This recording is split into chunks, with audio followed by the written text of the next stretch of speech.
Stretches far and wide, every road a place to hide. Climb the ridge, scan forest deep, every world has secrets to keep.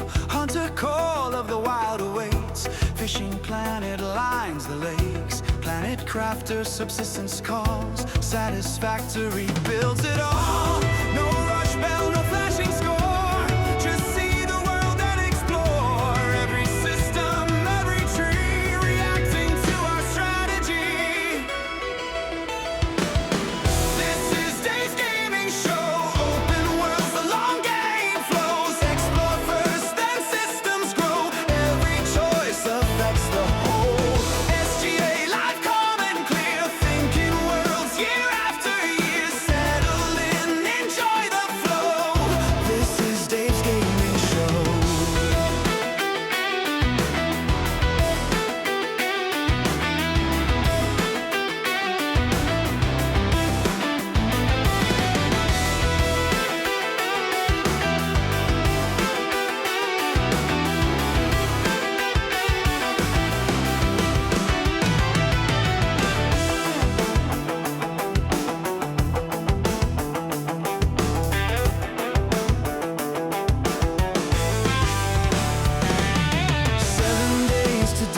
Survive the night, farming simulator runs just right. Subsistence hides in forest deep, planet crafter, the stars we keep. Every track and system grows, from quiet lakes to iron flows. No forced path, no strict command, just worlds to wander, build and plan. Cast the line, hunt the prey, build the base, survive.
Walk the edge, mark the unknown.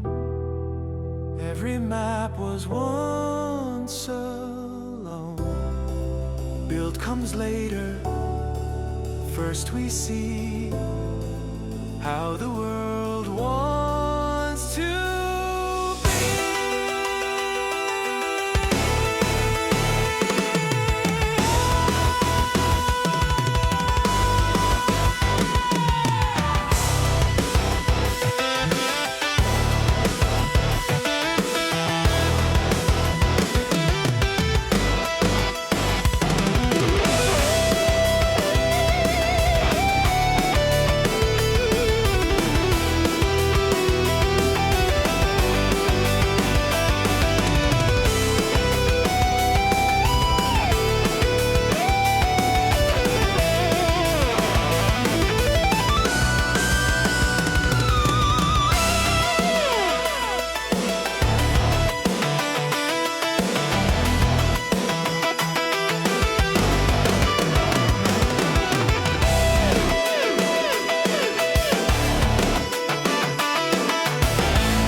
We're here. We're live. How's everybody doing tonight? Thank you, NBC and Green Thumb, for your streaking. Thanks for Fummins. Yeah, you too. 48-hour stream. Your 48-hour stream is not going to happen. 4 hours, though. We could do Cowboy Mike's and Scurvy Hyam. Thank you. You heard it here, folks. Very Wheels 48 hours for your resubs. So, for those of you who made it in time, like Wheels, we are going to start the show with a brand new trailer and let the hype train run. Maybe we get some hype while it's running. All 46 month on the raw the farming sim maker Dajnet SGA1 Dajnet wow resub Dajnet subheat TE. Thank you, the Vink, for that resub. We got a lot to go through today. So we're going to start off. Hopefully everything works. If not, if you can't hear anything, let me know. But those of you in here might want to mute me and turn on your streams when I play this video. So let's get this show started. Thank you for the gifted sub, Scurvy. Here we go. It's map review time. Rolling down the back roads, checking every field, see what this new land's got to yield. From tight farmyards to open sky, we'll show you what's worth your time. It's map review time, let's see what's there. Best new maps from everywhere. Fields, roads, and every line. Find your next farm in map review time. We test the roads and every gate, load the grain and check the weight. Sell points, triggers day and night. Push this map till it's done right. It's map review time, let's see what's there. Best new maps from everywhere. Fields, roads, and every line. Find your next farm in map review time. Map review time, Farming Simulator 25. This one. Ooh, good one. My go. Cluck! I'll match it. Ooh, nice play, everyone. Hey, everyone. I have a joke. What do you call a pig who knows karate? Pork chops! Nothing beats a cold one after the pasture. You said it. This slop is top-notch. It's woolly good. Cluck yeah! Hey, everyone. Why don't cows make good secret agents? I don't know. Because they always spill the beans. Time for a real stinker. Oh, no. Not again. I can't breathe. Works every time. Hey, everyone. What's a cow's favorite holiday? I don't know. What? New Year's Eve. Oh, that's a good one. What kind of crazy show is this going to be? I have no idea, but it sounds exciting. Crazy is right. I hope there's food. Me too. Hey, everyone. Why don't sheep shrink in the rain? I don't know. Why? Because of their woolly coats. Haha, good one. Are you having fun yet? Yes, this is so much fun. Absolutely. It's a blast. Hee, the best. Hey, everyone. Why did the cow cross the road? I don't know. Why? To get to the other side. Did you hear about that NBC guy? No, what about him? He's in big trouble. What did he do? This is gonna be good. Hey, everyone. NBC took a Pop-Tart from Big Daddy. No way! Big Daddy's Pop-Tart! What do we do? He put corn on the Pop-Tart and snuck it back in the box. Corn on a Pop-Tart? What a strange idea. I bet it'd be crunchy and sweet. It might be juicy, too. Moonchi! Y'all, Boomhauer is streaming again. No fooling, that's awesome. I hope he plays that new game. Yeah, let's go watch. On Boomhauer's stream, it says his connection is worse than normal. It always says that. Every single time. It's like clockwork. Hey, everyone! I'm racing in the wheelchair race against Wheels 247. Wow, that's amazing. The undefeated champ. Anyone seen Big Daddy? Not lately. He might be fishing. Or eating. He's always hungry. Probably both. Where's Billy? I haven't seen him. Me neither. Very odd. He's never late. He loves me. Hey, everyone. Guess who I am? T. Miller. A game? I'm in. Yeah, sounds fun. Who do we pick? If you could play with Don B, Shawnee, or Farmer Marks, who would you choose? I would choose Shawnee because he likes Fishing Planet. Fishing Planet, really? Bah, sounds fun. I would choose Farmer Mark because he is old and slow, and I can probably beat him. Are you sure? Yeah, it's good. I would choose Don B because he doesn't come around too often, and I like to play solo. Oh, really? Solo? Fummins is my pick because we are going to play that beaver game together. I like beavers. I've always wanted to do a hot tub stream. Me too. It looks so relaxing. And fun. We're finally doing it. Best stream ever. Hey, look, it's the X-Man. On that motorcycle? Woo! He's going too fast. Whoa, X-Man down. Impact 7's voice is deep, like a country singer. Yeah, it's so low and smooth. But imagine him singing. It'd probably be awful. Has anyone seen Ryan K lately? No, not for a while. Maybe he's mining. Mining sounds right. Time to dig. Right behind you. Let's get started. Here I am. Has anyone seen Tyvius? No, not since morning. I haven't seen him either. Me neither. I hope he's okay. Let's go look. Hey, y'all hear about Farm Trucker's new man cave computer room? I did. He said it's full of screens and kind of high tech. Oh, Davy boy, I got presents for you. Hey, you all seen Green Thumb's farm models? Yeah, they're incredible. So Little Red Barn is my favorite. He has a real talent. Hey, did you hear about Evil Reyes? Yeah, he's always playing factory games. He really likes those. Fuck, he's obsessed. Darius Frost is a power gamer. He finishes games before they start. He's unbeatable. What a legend. Ah, scurvy high and be at it again. Aye, World of Warcraft, mateys. Squawk, gaming madman. Well, look what we have here. Golf clubs and a racing wheel? In a casket. Looks like Casket Man was here. If Casket Man was here, then maybe Big Tigger was too. I thought he was big. It's like when they call the big fat guys tiny. We are so lucky to have such great friends. Absolutely, the SGA community is the best. So many wonderful friends. The best. Look, geese! There's Hectate and Two Shot Tyler And Dead Soul and Amethyst Neon! Look! There goes Steve A70 and Aussie Kanga, TC and me, and Champ 3630. Is that Sim Game Matt? Yep. Has anyone seen KW for Life yet? No, not a hide nor hair. Me neither. Very strange. I haven't either. Were you looking for me? Oh, hi, KW. Well, it's getting late. Yeah, we should get the show started. I agree. It's time. Let's go then. Right. Dave's late again. He's always late. Where could he be? Probably overslept. Look! Here comes Dave! Dave is here! Yes, Dave! Let's get this show started. Fire up the tractor. It's map review time. Rolling down the back roads, checking every field, see what this new land's got to yield. From tight farmyards to open sky, we'll show you what's worth your time. It's map review time, let's see what's there. Best new maps from everywhere. Fields, roads, and every line. Find your next farm in map review time. We test the roads and every gate, load the grain and check the weight. Sell points, triggers day and night.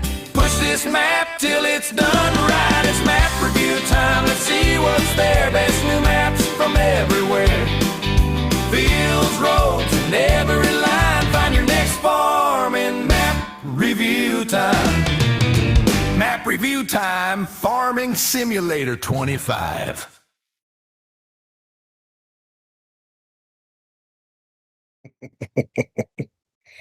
Well done. Well done, Dave. Well freaking done, Welcome man. back, everybody. That's pretty funny. I hope you guys all enjoyed that because it took me about 8 hours to make that. Hey, If that's not more. amazing. That was great. That was, yep, well done, sir. But you know, thank you so much. Thank you guys so much. That's not all. Stick around for the entire Oh, show, boy. and we will get to map reviews. But and if you, I hope nobody was offended because it's really all in just good humor. I think we know most of you well enough that I can make those jokes. Oh yeah. Yeah. But anyway, we are going to do a new map review show if you haven't noticed. And I brought my friends along to tell a little bit more about it too. So stay tuned. I'll be right back because I'm going to be laughing my butt off most of the night. We're gonna let the animals do the talking.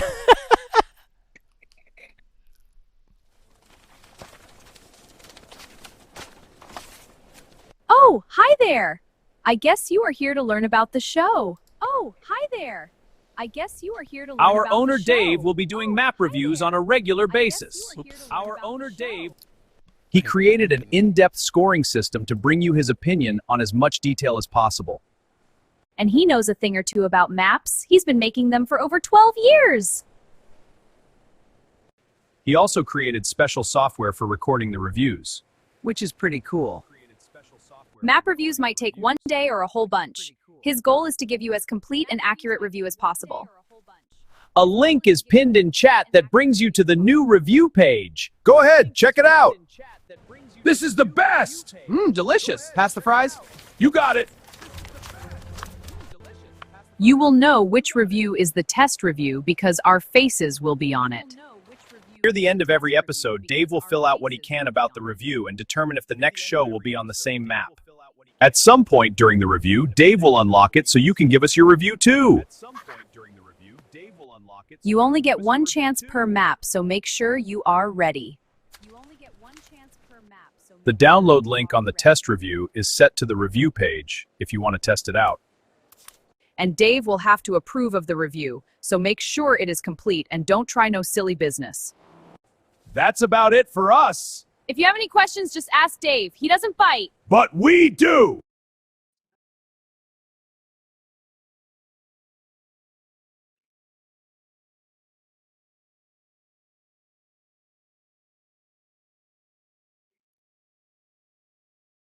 You might It kept coming and going for me. Yeah. Bad setting, but I hope you guys understood what it was saying. Yes. Want me to? I can play it over for you. No, I don't think you do because it was very faint at the Yeah, I was time, trying to so listen you're because good. I can't listen to it unless I have certain settings, and I thought I had them all turned off. Yeah. But anyway, that'll be. If anybody has any questions about the whole show, you can ask me at any given time. Now, I will just go. We have discussed the reason why I want to do this. Number one, I haven't been into Farm Sim very much lately, as if you haven't noticed. Almost a year, believe it or not. And it's just because I'm kind of tired of playing the game, to be honest with you. And I thought this would be a good way to get back into playing because I actually don't have to play. Isn't that weird sounding? No, but when I first started out making maps, it was because I was playing other people's maps and seeing some really cool ideas that I thought we could bring together and put into a single map. And maybe we'll find some stuff out there that might inspire me or at least give me ideas. So that's the whole main reason. But also I figure we got 12 plus years playing maps and making maps, and it'd be kind of cool to do a review show. So I don't know if you saw the review software that we created if you clicked on the link, because I was late and I didn't pin it. Can anybody pin that? Why wouldn't it let me pin? Where's the pin button? It showed up in, but I'm not getting... It's almost like I'm not connected. Anybody else pin that? Or I don't see it. why isn't it letting me pin my own page? I don't know. I didn't even see the link show up in chat. The link, Oh, yeah, but the link didn't show up in chat Let at me all. try it again and see what happens over here. Okay, there we go. Yep. Pin that message. So that's the map review page. We'll put it on unpinned at every stream. That's the public page. That's what this is going to look like. This is a test review right here with our crew. Basically, right now, the public page has a this will disappear once we get our first real review there, but you can check out how the reviews are going to go if it does work. Come on now. Why does everything always go bad when you're actually streaming? This is so weird. It worked fine. There. I had to refresh. Let's try that again. All right, it's working. So score breakdown, and there is all these different categories that we're going to be judging the maps on as we go through. Give you a little bit of breakdown on the map, and I'm going to score it at the end of every stream. Near the end, we'll give it a score. At some point during each map review, and right now the test review map is open, and you guys can check it out and do a test review if you want. You click this little download link and it'll bring, I already submitted mine. You can only submit one per map, but you guys can vote too. So that being said, your votes appear on the same chart as viewer scores tallied up and averaged over here. Now, there's viewer comments will be down here. None of your reviews go through until I approve them on my control panel, which is back here. Let me bring it back up because I lost it. Right here. See, we got one review submitted. I can come over here and AI slop anonymous 0 out of 105.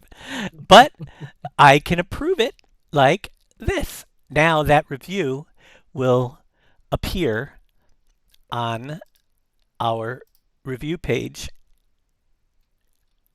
and I think I gotta refresh it. Oh, come on, don't mess up now. Where'd the review go?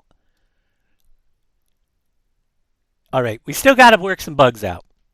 We'll check these out. It was just there. We just had a review. I approved it.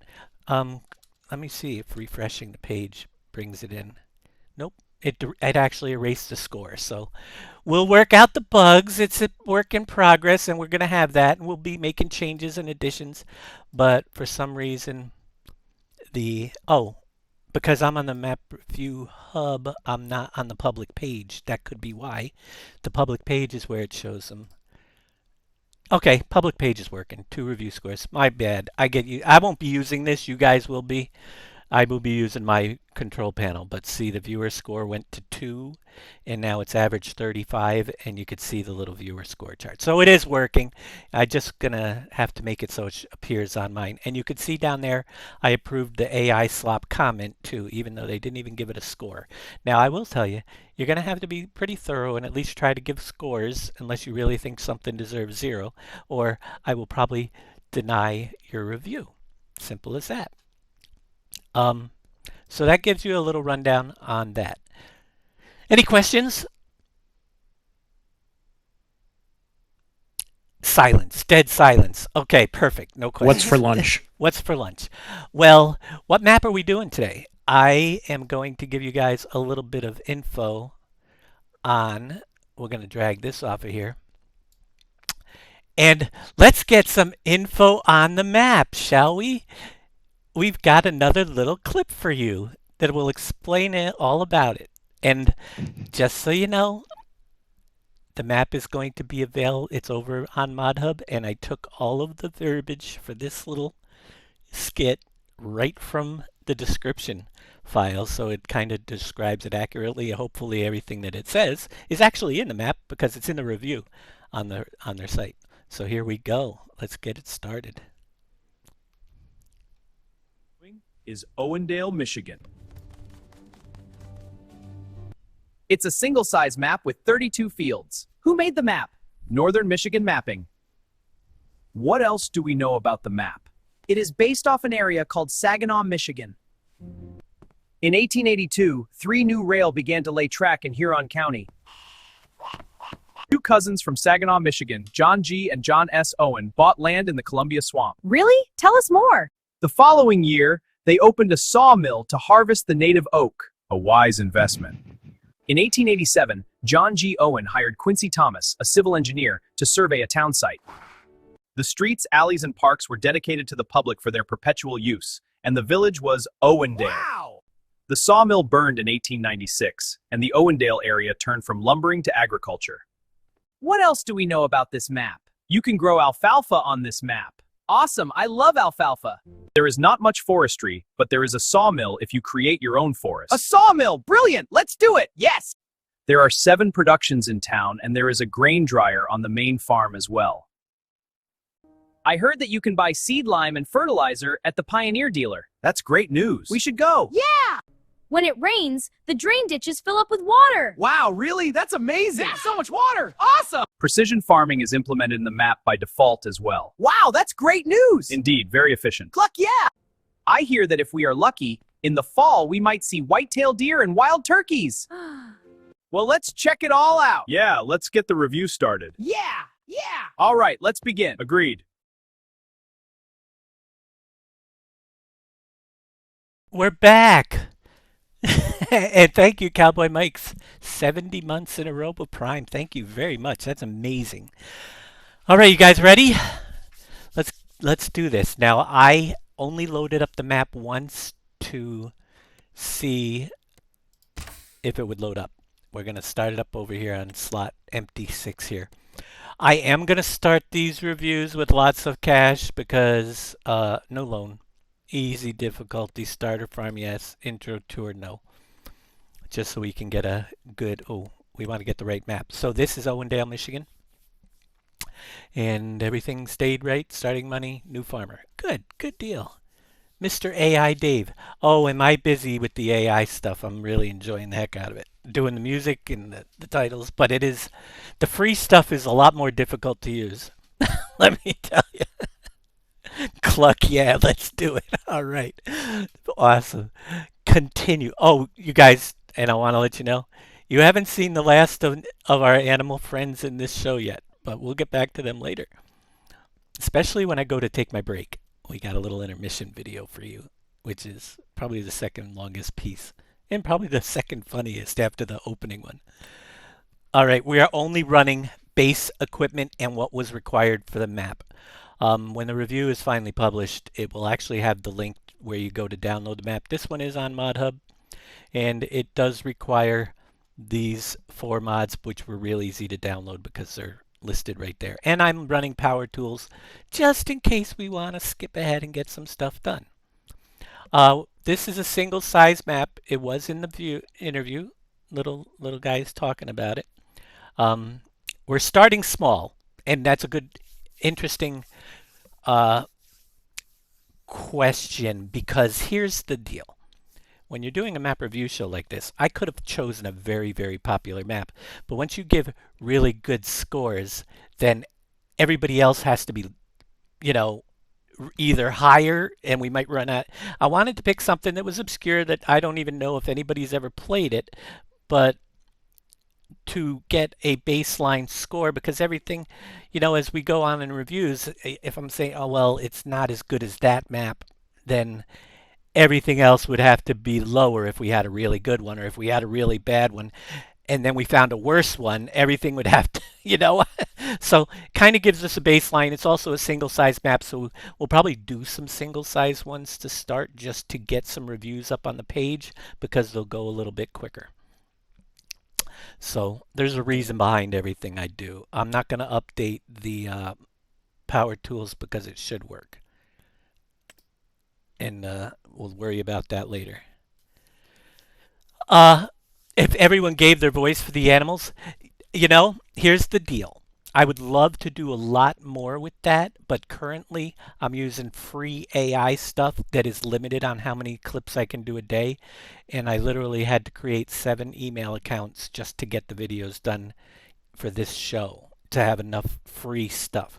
Now, if we can get this show a little bit more popular, which it will be going up on YouTube, and we start making a little bit of extra money, I would definitely, if I have extra funds available at the end, that's one of the main things I would love to do, because then I would search out and try to find the best character AI where things are more consistent, the scenes are more consistent, we could customize the characters and really make a pretty cool thing out of it. But costly, yes.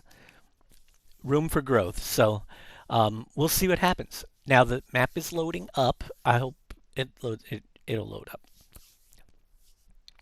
Also, I think as far as performance, I was thinking about this. My system is middle of the road.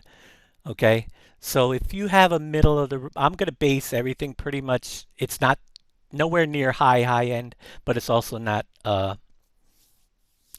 old laptop either. So it will be, I think, a really good. It's I don't even. What are my system specs?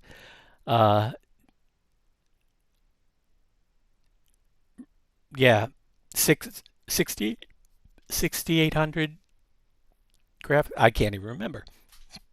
It's been so long since I looked. They're down below. I think they're still posted, but they haven't changed in years. So it should be pretty good for a baseline for performance issues. We are loading in first time, so it's taking a little while.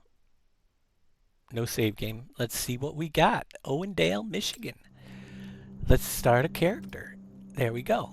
Here we are. Now, we're going to go through some basics. Like I said, at the end of the show, near the end, we'll go through and we'll fill out the scorecard, as many things as we can. And if we can cover anything, next show, we will move on to the next map.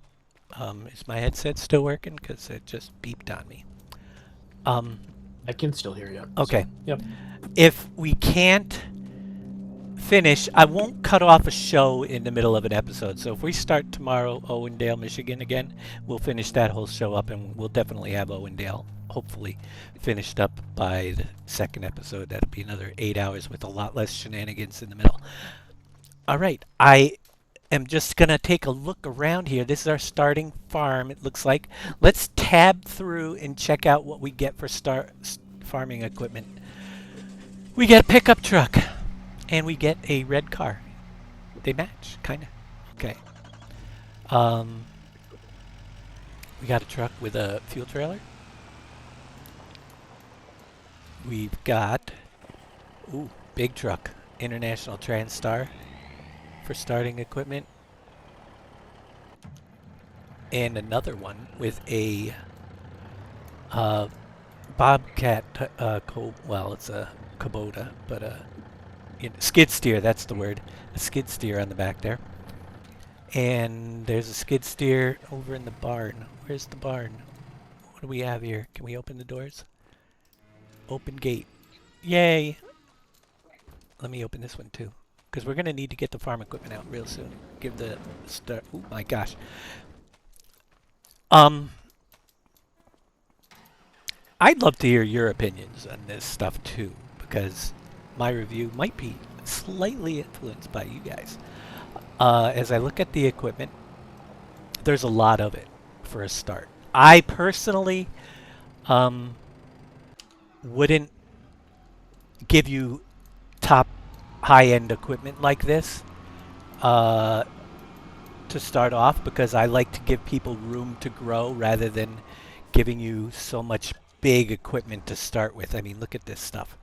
We've got the overloader wagon here. Oh my gosh, we got quad tracks, we got everything.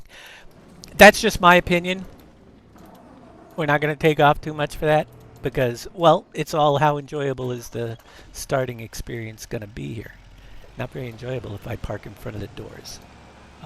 We're going to also, after we just take a quick look at the starting equipment, we'll just go around the map and maybe take one of the cars and just get an overall look at the view and see what it's like. See what we have around here. I already know of a couple little things in my quick load up. What the heck is going on here?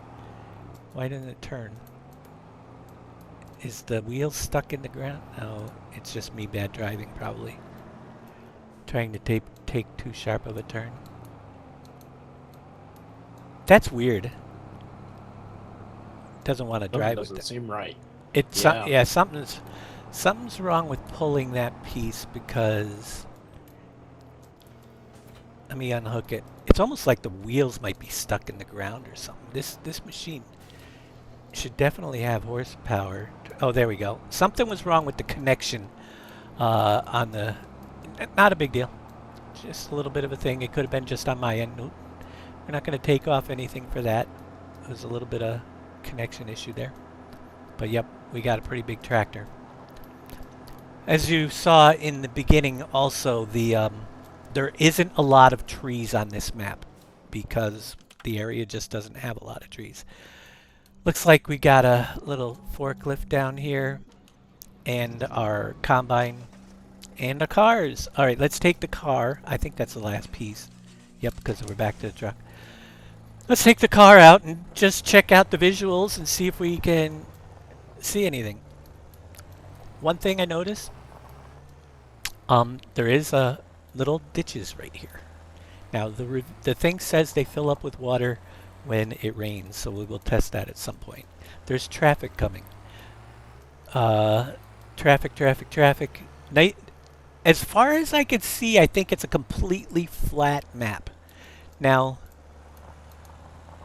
I'm not a huge fan of flat maps because I like to put a little bit of, but you know, if it's the type of area that it's in, then that's okay. And there's a lot of people that prefer flat maps.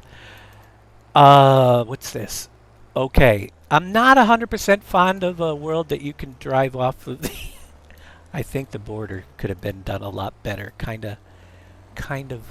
That's why I always like to build my border. Oh, tell me the truck's gonna just drive out there in the middle of nowhere. That's why I always like to build like a little ledge on the side of the map. Even if it's flat, it would look a lot more realistic than a truck driving out in the middle of nowhere on a plane that goes off the edge of the earth. So I think they could have done something a little bit better with the border area to just make it look a little bit, well, they could have done something with the border area, to be honest with you. It's a small map. The roads are pretty cool. I like the road textures and stuff. Like this is like a dirt road here. And they're good size. Telephone poles.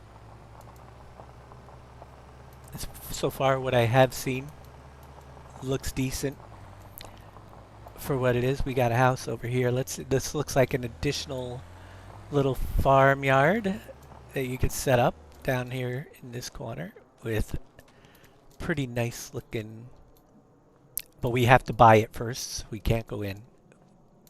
But pretty nice looking garages and all right. And he does have the tree border on the side of the fields. Now, one thing I look for, and a lot of you guys will not, unless you've made maps, you probably, and I did it for years, so I'm not faulting anybody. But there's a very easy way to spin trees on their axis so they don't look like they're duplicates. And that's an advanced tech, I think everybody has done it. And you could tell that these are just duplicated. They're all facing the same direction, so they all look like the same kind of tree on the border. It's a very easy thing. Unless even if you're placing them on a spline, you can have them rotate. But so I suggest the map maker. No hard. Hey, I've been there. I've done it. But it adds so much more realism because the trees don't all look the same as you're going through. And when they start, and it's noticeable. So it's the little things. And I hope, by all means, if the map makers are ever in the audience, shout out and let me know. I will also. I'm going to be creating some pretty funny videos like the animals that discuss the map, and if you want to use it or want a link to it, I can, and you're the map creator, just get a hold of me. I'll send you the little video clip that I made on the map. Because, I think they're pretty cool. The fuel trailer was full. That's a nice touch, yeah. So, it's, like I said, it's single size, and I think something could have been done a little bit better with the border, but we're going to find things that I don't necessarily care for, and then some things that I do. I do see this. It's very flat. And there's pretty good sized fields. Let's take a look at the mini map while we're here. The mini map looks like this. There are, I think it said 34 fields.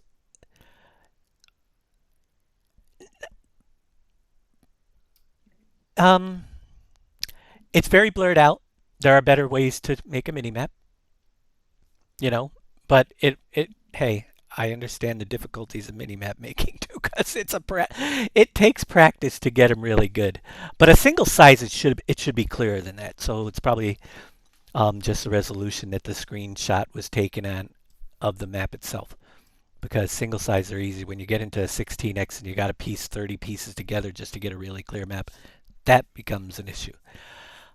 Field layout, it's lots of fields, folks. If you like lots of pretty big fields, mostly farming, little town. We'll get into the town, which looks like it's right across from, or right down the street. This is your main farm. So this area we're going to head up to and check it out.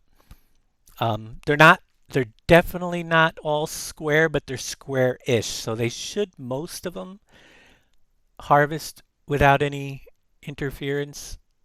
But it's jam-packed with farming fields.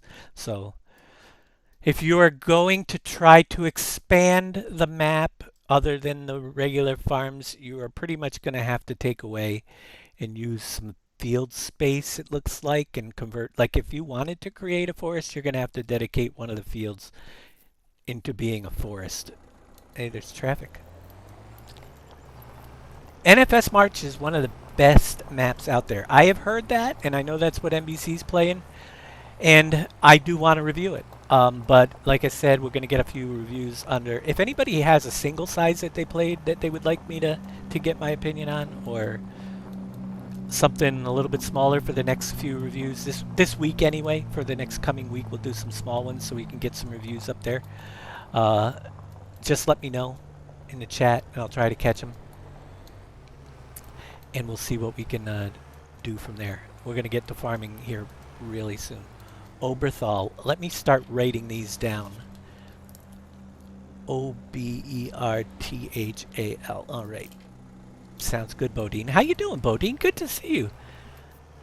I'm going to put NF Marsh because it's definitely going to be reviewed. And here's the other thing. The length of these reviews is not going to be determined. It's going to be determined a lot by how much fun I have. So in each review, it's going to have hours played, which is basically hours at the end of the reviewing the map. We'll see how many hours I racked up in the game itself and add it on. All right, we're coming into the town. Let's check out the town here. There's our farm. We got a football field here. Whoops. Looks like we got a little football field over here. I don't see any major terrain issues or floating trees yet, which is decent. What is back here? Another stadium. Oh, the baseball field is back here too. Looks like it's a good sporting town. I think the school is up the road. Oh, is that the school? Because I see buses. There's buses. Oh my gosh, there's buses. Looks like we have a school. Owendale Gage Town High School. Which is kind of cool. Lots of people walking down the street on the sidewalks. Pretty busy sidewalk. In the Owendale High School. Which, let's see what it says on the sign. Lockers 8 a.m. to 1 p.m. August 7th seniors. 8th juniors. 9 sophomores. Cool. I'm doing great, Bodine. Hope you're doing well. Glad to hear it there. The school looks pretty good. I don't think you can go in these buildings. It would be cool if you could, but nope, we can't go in. Actually, to be honest with you, I've changed my viewpoint on that a lot because nobody ever goes into buildings. So maybe one time or a couple, but for the most part, I don't think a lot of people go in buildings. So there a lot. I think if I was to do a map, I'd stick to non-walkable ones for the most part, unless there's a reason to go in there. Like some of our buildings that we did had grain deposits and stuff inside, which made it so you go inside and see what's in there. But did I leave my car in the road? I think I did. We got to drive around a little. So far, it is what it's not bad looking. I think the building choices have fit really well so far.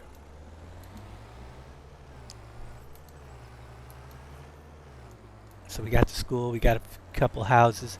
This is like the town, it said it had 7, look at that little park, little details, and a basketball court, and it looks like, what's back there? There's the case. That's the dealership really close to the farm.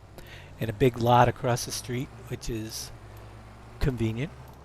Probably got part of the vehicle dealership lot, I would guess.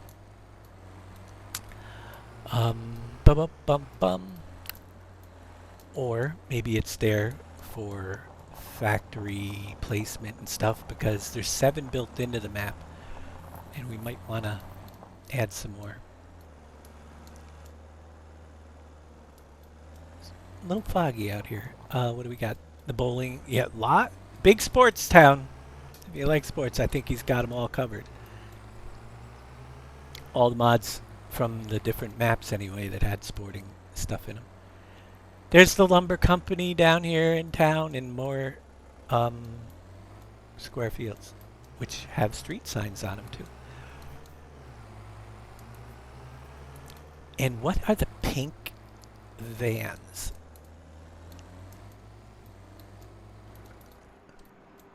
Ice cream. trucks. Ice cream Yeah. trucks. That's and it looks like a LPS. Local Global Services. Ice cream truck little place. That's pretty interesting. I wonder if you it's the dairy. Little good nice little touch to the dairy, having custom ice cream trucks out here. Millman Dairy. And is there a train? Or is that just a lumber yard of some sort? It said there were 3 rails in town, but I haven't seen them, so they must be out just on the outskirts of this town. I don't think there's any trains, or I'm missing one or the other, because I think that's pretty much what's in town. We'll get into the town and the sell points when we start doing some grading. Let's get back and start farming it and see how things work.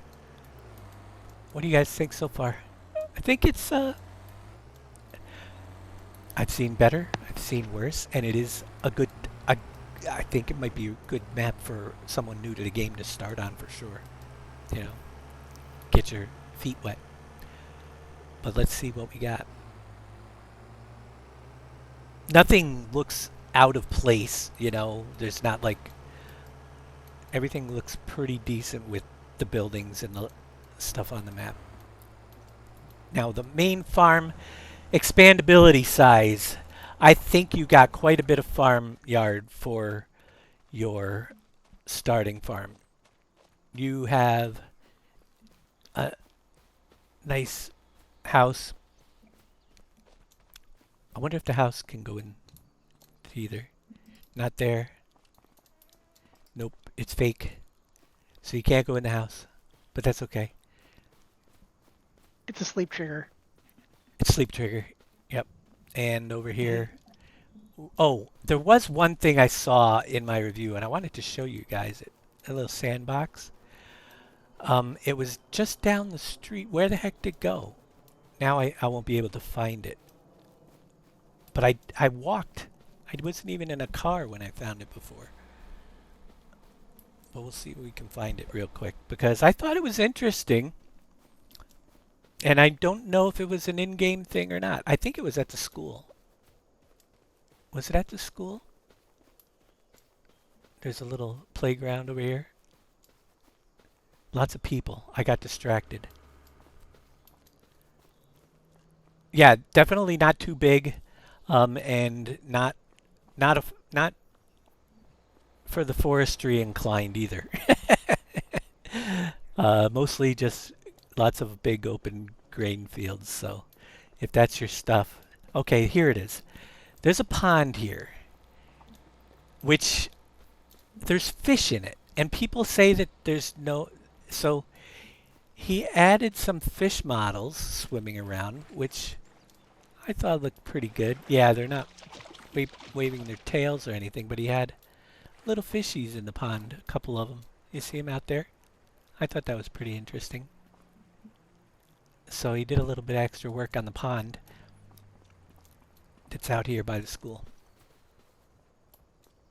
Alright, let's go back to do some...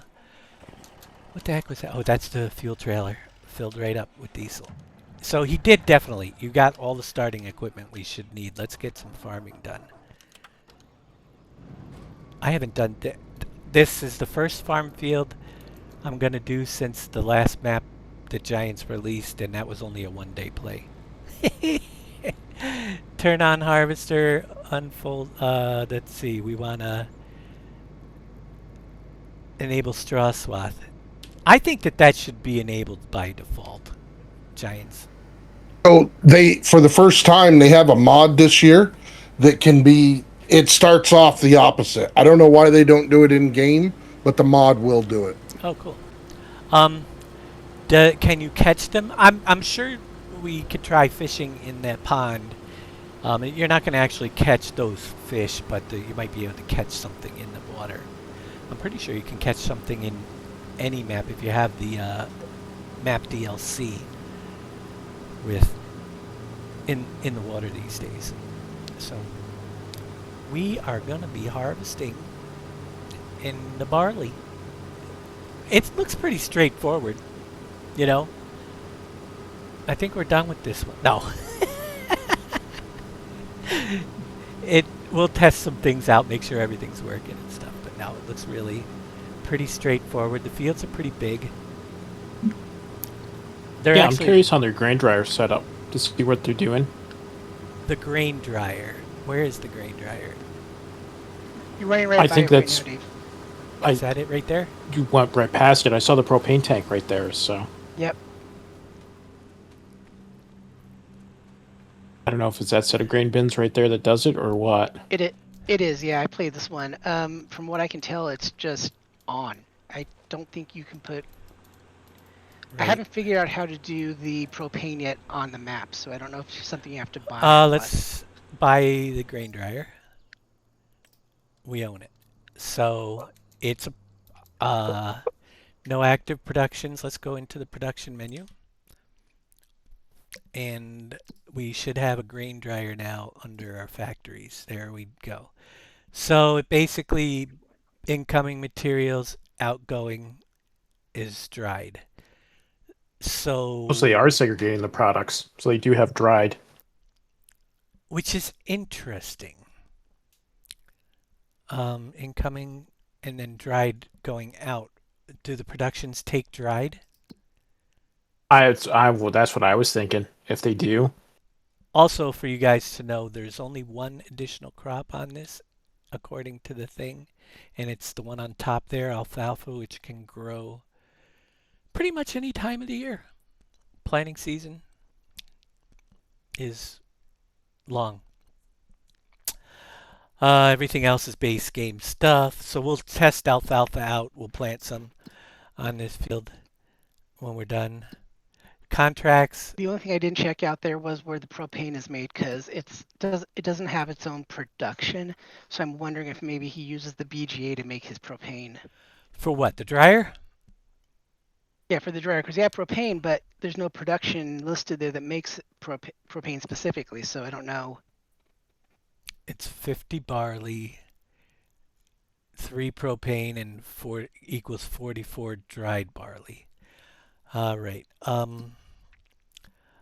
Let's see. I got to get used to the menus again. Owned, available. We've got grain mill that does the flour. Where does the dry stuff come in? What would be the point of it? That's what I'm curious. Is it for feeding animals? Maybe? I don't know. I don't see. Maybe I'm missing something. Because actually, Dave, that's the same question I had when I saw this, because I was trying to look at, okay, why am I drying something if it's not being used in any of the production chains? Unless it sells for a higher price, which is the only thing I could see. Let's see, fruit types, miscellaneous.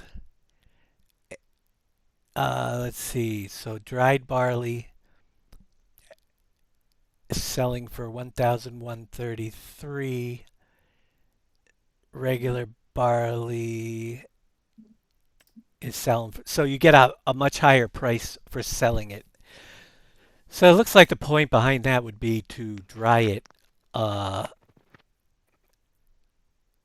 then just to sell for a higher price, which we can give. All right. Okay. Let's see if the propane is in the vehicle shop. It would be under consumables probably.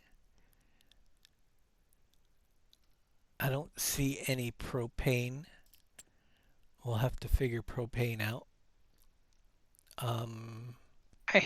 Yeah, I was thinking some of the guys I've seen previously put like that kind of stuff, gas and propane under just miscellaneous anything.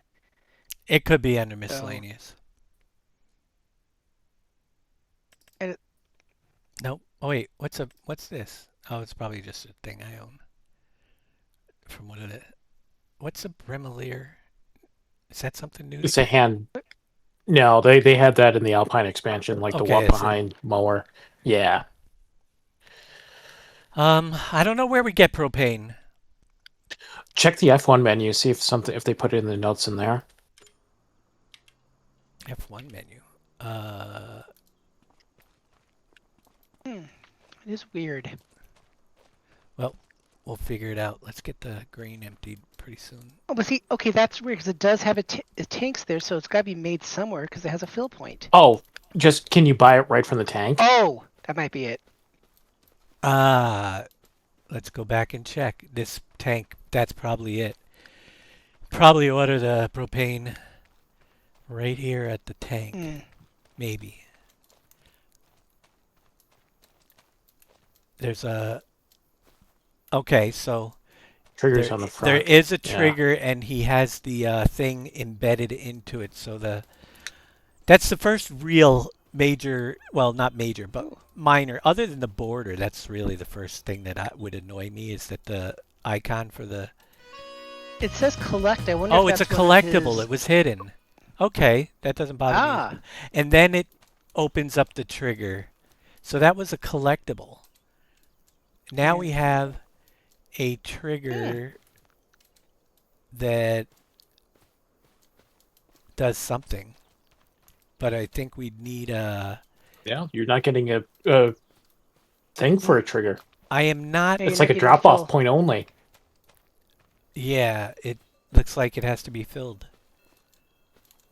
So, Okay, so I wasn't losing my mind when I was playing this map. I'm like, where do I get propane from? We'll have to look around. I'm sure it's got to be here. Did it say... Yeah. Did the animals tell us? No. It didn't. Oh, go to the prices tab and look at the coop. Prices. Co-op. Co-op. Co-op. Go. That might be it. Co-op. Propane. Elemental propane. It's there's a selling at the... Why would it be selling? There's a propane station. There's a propane station for buying it. Yeah.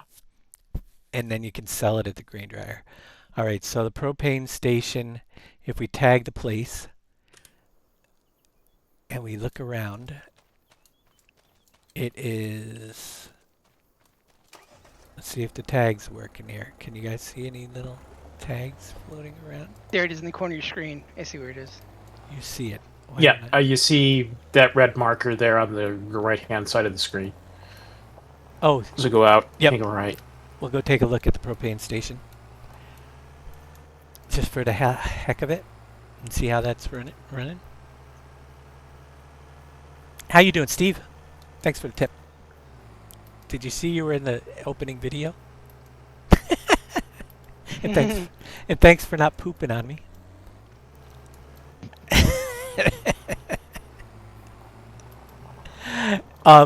And I didn't leave people out on purpose. I just grabbed a bunch of random names from who was in NBC's stream to throw into that.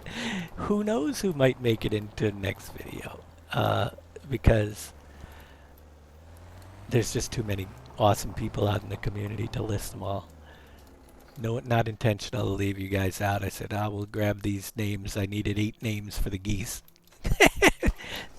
Hey, if I had the upgrade version, we could have... So yeah, it's a buying station for propane, but you're going to need to have a vehicle over here to buy it. So I imagine it loads into some you're going to need a tanker of some kind. Some type of tanker, yeah. Yeah, a tanker that would take propane, so I'm curious as what they did for a vehicle or a trailer. Maybe that trailer that he started us... Well, that's a gas trailer. We'll Yeah, that figure was it for out. diesel. We'll figure it out. We got to get some grain first. Let's go back to farming.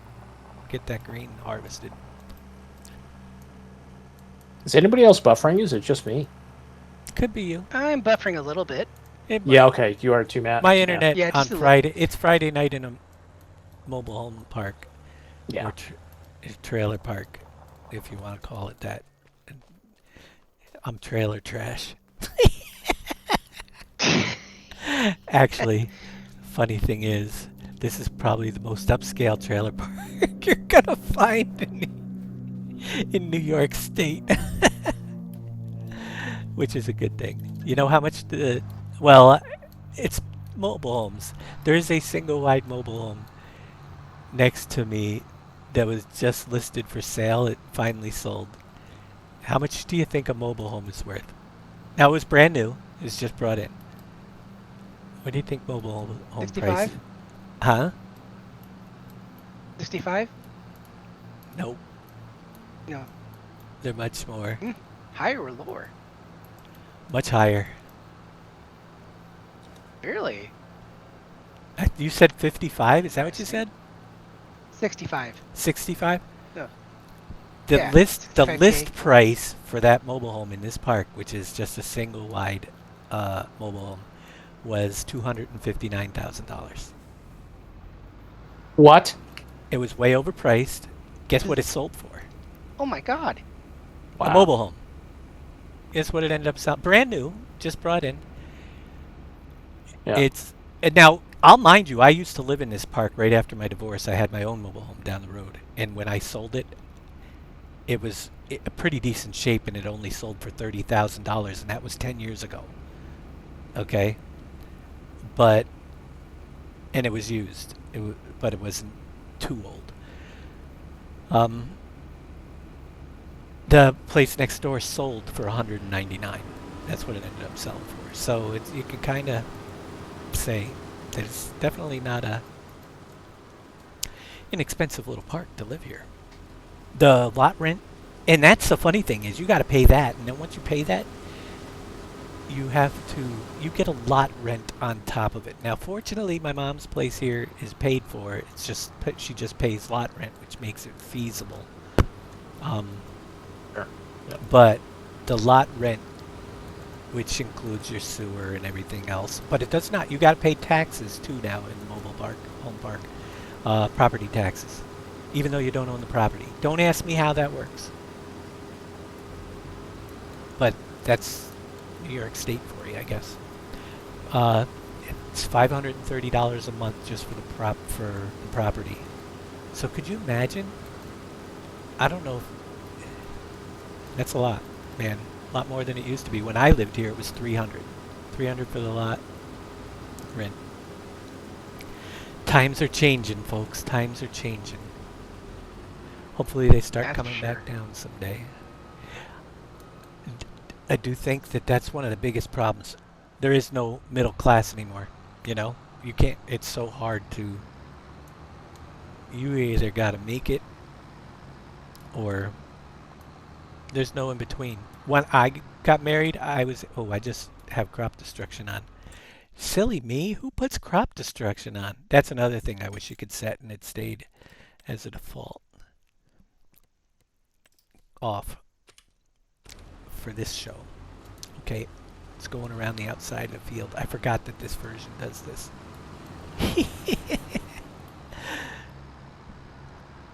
Yeah, property costs. I bought a house actually about 3 months before we got married. You kids can't do that easily today.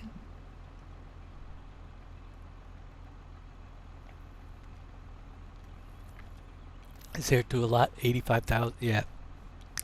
They're going up. It's not cheap to live. Big Tigger, I'm doing great. You made a cameo in my video. So many people are going to start hearing about, hey, did you see you were in Dave's opening video the other day?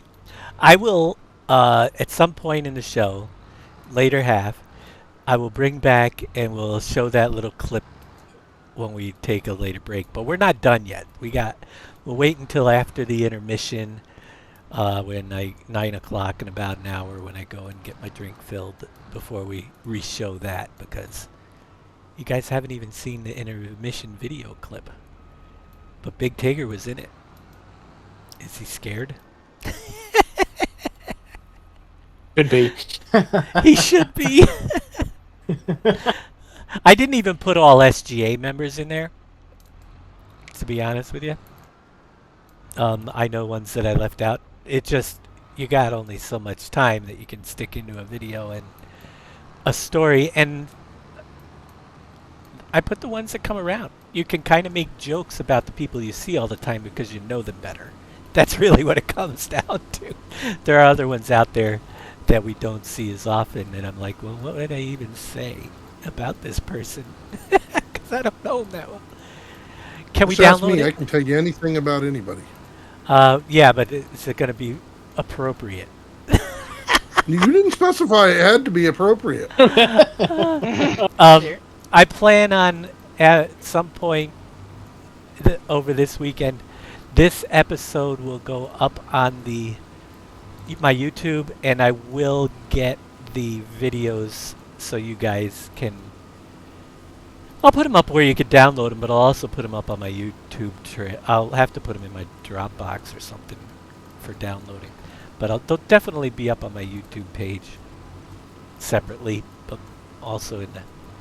Oh, NBC is here. Absolutely. He is. Where's Big Daddy? Did he Fishing. miss... Did he... Or eating. Or I bet- eating. I bet he's doing our favors.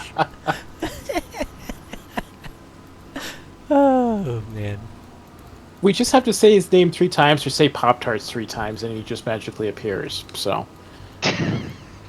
Thunder's row crop system Hey, Big Tigger. makes it much more realistic. Well, unless it's built into the map itself, it won't be part of it. I'm not going to put in extras into the maps. So it would have to be built into the map.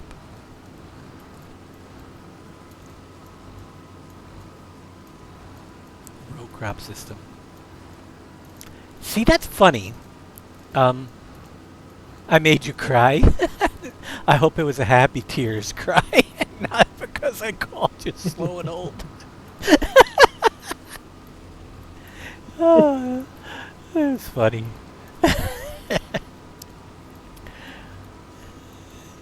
BD is eating somewhere. Yes, he is. It's funny, and I no offense to Steve, I get it. The row crop makes it much more realistic. To me, I really probably wouldn't care less if it was row crops or not, to be honest. Are you using that NPC? I am. What do you think? What does it do? Just makes the crops appear in rows, right? It makes the rows look much more legit for planting, and it also has the effects to where if you look at a standard cut field, Yeah. and then look at one with the row crops on there, you get more of a disorganized direction, whereas with the other one, I think it's a cool little feature to add. Yeah. Do I think there's cooler features? Yes. So is it built into? It isn't built into the map, is it? No, it is a mod that just goes into the file, and from what I'm seeing, Thunder's saying that there's probably about a 95% chance it'll work with the maps. He hasn't come across something that it hasn't worked in. So, yeah, the lines follow the planter. And you have to pay So, for like, that, if you, though, right? So you do have to pay for it now. Yes. Yeah, that's another issue. I'm not going to get into paying for mods, so just saying.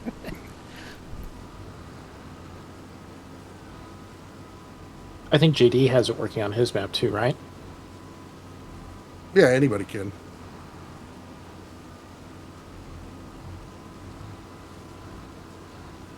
Some grain. We're going to get to the grain dryer once we get a full thing, and we'll put it in, and then we'll have to go figure out what the heck you put propane in?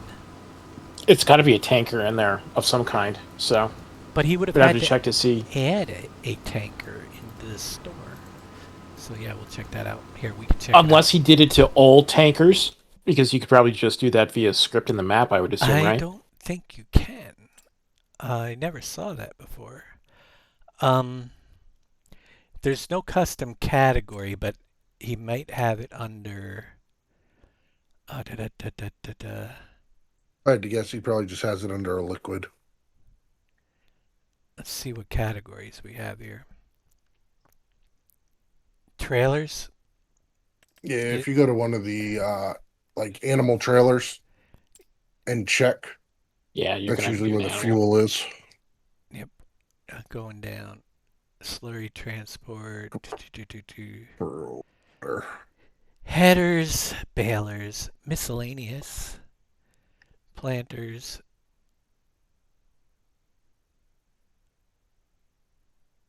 Barrels.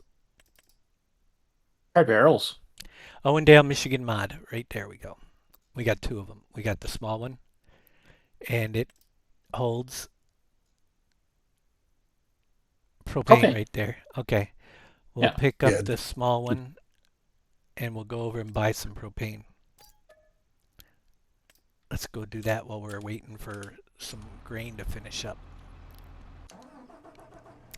We need to get a vehicle. And the vehicle shop should be across the street. This tractor looks good. Definitely starting out with some pretty decent equipment. All that red. motor doesn't look right on that front of that tractor. It might be a little bit askew. Yeah, it's like way too far forward. It's like it's not attached almost. It might not be right correctly. I noticed like that plow didn't seem to be attached correctly either when we first bought it.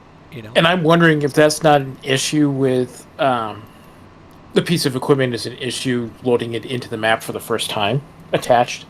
It could be. If you notice on a lot of my maps, I detach the implements. Yeah, and there's probably a good reason for that too. Because sometimes it will do weird things, and and that's the reason why sometimes it'll get something stuck in the ground. So I just detach it and make the person reattach it. Where the heck is the vehicle shop? Here I am on a single-sized map that's all flat, and I won't be able to find the vehicle. I think, no, go back where you came from, closer to high school. Yeah, I think you're right. Let's go this way. We're probably down a road. Let me go onto the map and see where we're at. Let's see if we can tag it. Vehicle shop is where you are here. There's a gas station. Yep. So go over to your right more and down. That's a visit. That's right there. Tag that place. So we have to go over there. All right. We were kind of heading the right direction, but there's much. Owendale, Michigan. This is Owendale, Michigan. That's what we're reviewing today. Owendale, Michigan. We're checking it out. It's a single size, very flat, and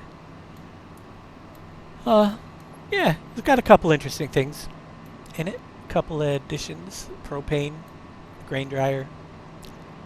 It looks to me like dried grain is only for selling.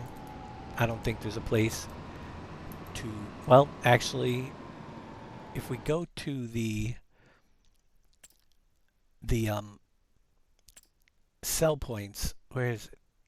How come I can the sale prices and we go to these, they're probably going to be only listed. Where's the dried stuff? Yeah, you can. It's either the grain elevator or the farmer's market for sale, but it doesn't sell at any factories, so they're pretty much, if you're going to dry grain, you just get a better price and you're selling the grain off directly. I honestly find that to be like pointless to me, to sell crops off directly when you have productions that will need it. You know what I mean? Because turning the barley into flour, I would think, unless the prices are equivalent, which is crazy, would be crazy, you know, to have equivalent prices for your grain drying. All right, we got our trailer, and I think that's our propane straight down there, maybe. Across the street. Is that where I was buying it? I think so. Yes. Yep. I see that refuel. Propane gas. Yes. So this is where you get your propane. We're loading it up. And our worker's got a 80% grain tank. Hey, Shawnee, how you doing? Bum, bum, bum, bum.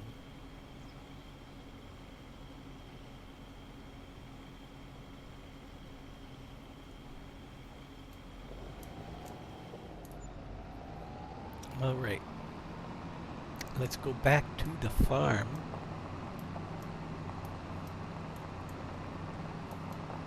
Which is north. I think that's north. Just driving on the grass here.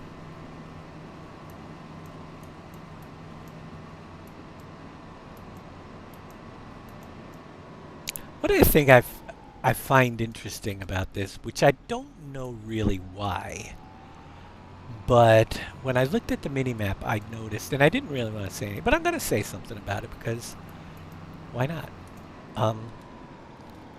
When I look at the mini-map, the fields, even the straight parts aren't straight. Straight. And Yeah. I'm wondering why didn't he just, if he's going, I guess, you know, like why is that edge right there not straight? If is the road at an angle so much? And if the road's at an angle, why did he bother putting it at an angle when it's so close to straight? You know what I'm saying? Because it would make the map look a lot cleaner looking if they were actually square rather than jutting back and forth like these little edges. But I don't see any reason why you couldn't have done that. But that's just me being picky. It's really not a big deal, and I'm not going to take off or add to the review just because of that. Because that would be silly. Me being really, really silly. Alright. Not as silly as that opening video, though. So we should be able to put our... Ooh. We should be able to crash. No crash counter. Start overloading. We overload into the grain dryer our propane. So we'll dry some propane and then we'll see how long it takes and sell it. It took the whole darn tank. I didn't even check to see how much we paid for that propane. But that's yeah, okay. so they need 50,000 liters of propane in there. Probably close to 43,000. Mm-hmm. We've got a full combine somewhere around here to offload. What are our starter fields? Let's take a quick look. You own the one I am on and the one right next to it. So you get this one and the one that is straight in the back over there. Another big grain field. Not the one across the street. But good place to start if you're looking for a grain dryer. Grain for drying. And maybe that was his intention, for you to make money early game without having to actually bring it to like a flour mill or stuff like that.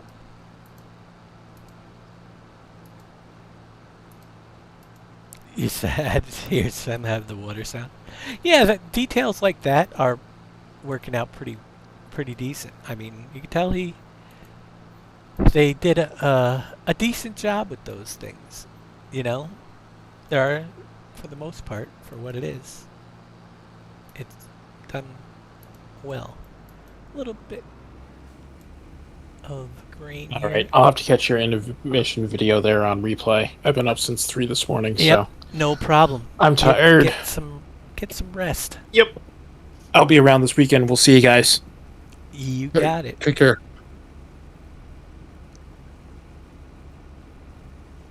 Oh my gosh, I'm harvesting a field. First time in a long time.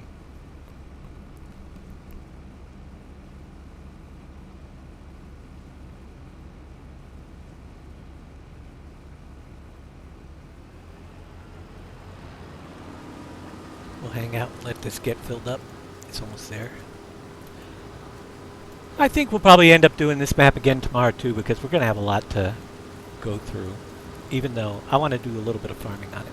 And then we'll start next week, like on Monday. We'll probably take Sunday off and I'll probably make more videos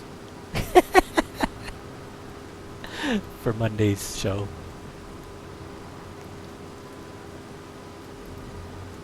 But we want to get these reviews up there, so we'll be going through them pretty quick.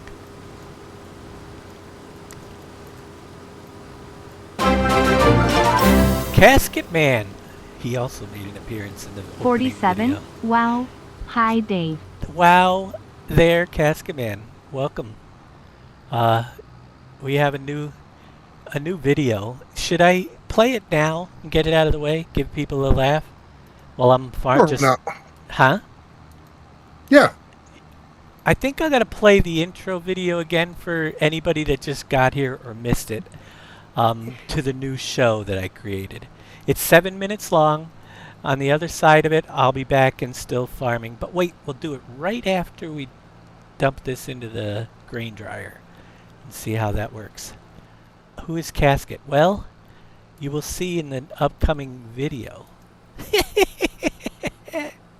Actually, he doesn't actually show up in the video, but he's mentioned, as are a lot of the different people.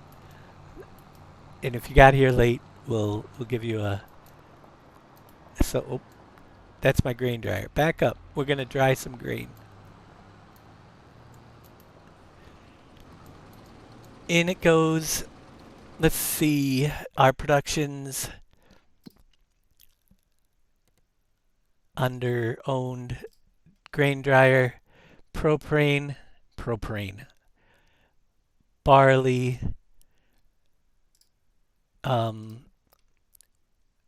activate.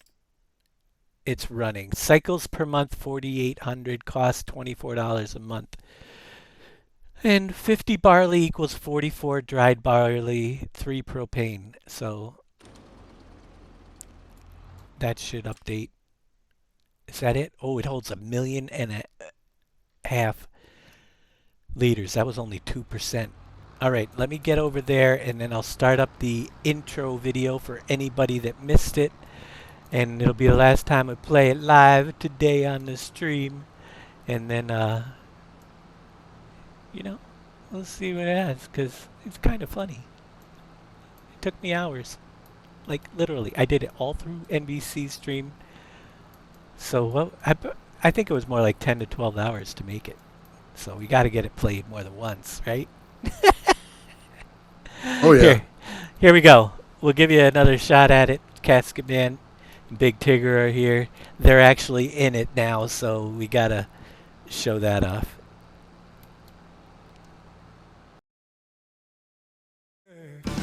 It's map review time. Rolling down the back roads, checking every field, see what this new land's got to yield. From tight farmyards to open sky, we'll show you what's worth your time. It's map review time. Let's see what's there. Best new maps from everywhere. Fields, roads, and every line. Find your next farm in map review time. We test the roads and every gate, Load the grain and check the weight. Sell points, triggers day and night. Push this map till it's done right. It's map review time. Let's see what's there. Best new maps from everywhere. Fields, roads, and every line. Find your next farm in map review time.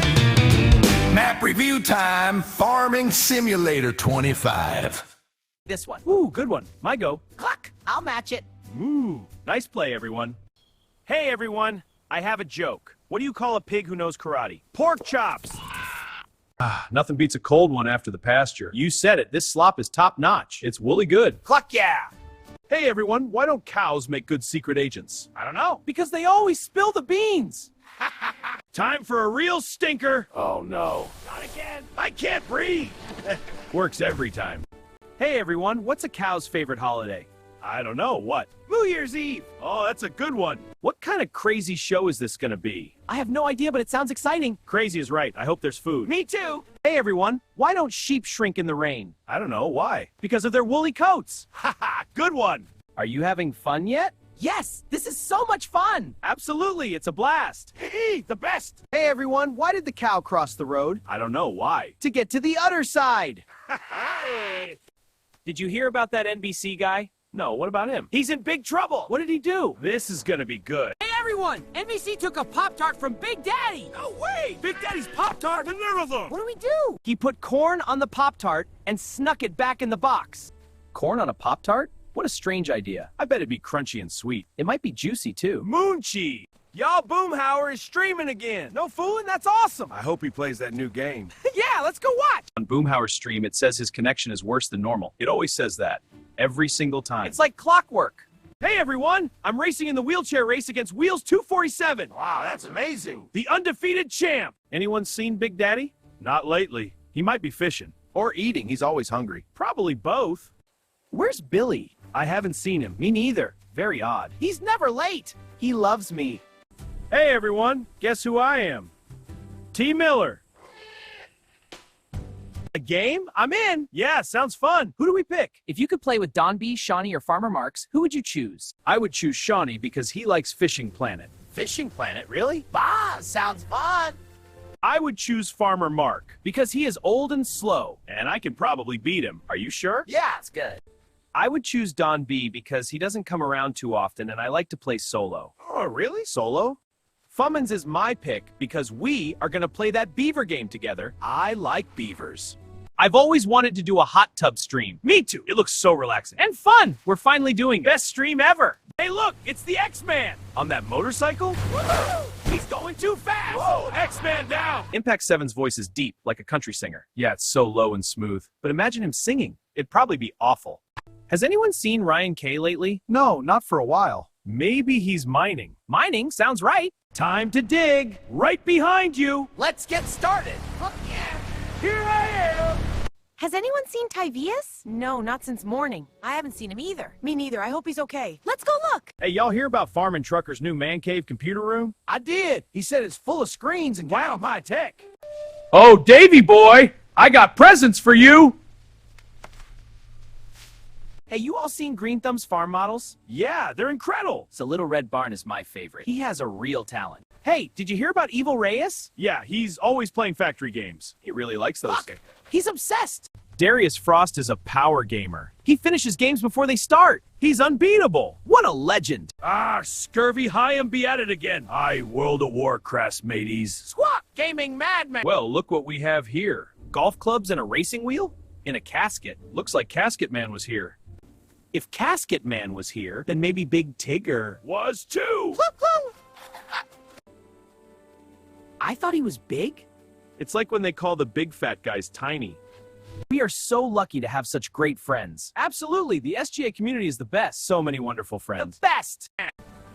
Look, geese! There's Hectate and Two Shot Tyler And Dead Soul and Amethyst Neon! Look! There goes Steve A70 and Aussie Kanga, TC and me. and Champ 3630. Is that Sim Game Matt? Yep. Has anyone seen KW for Life yet? No, not a hide nor hair. Me neither. Very strange. I haven't either. Were you looking for me?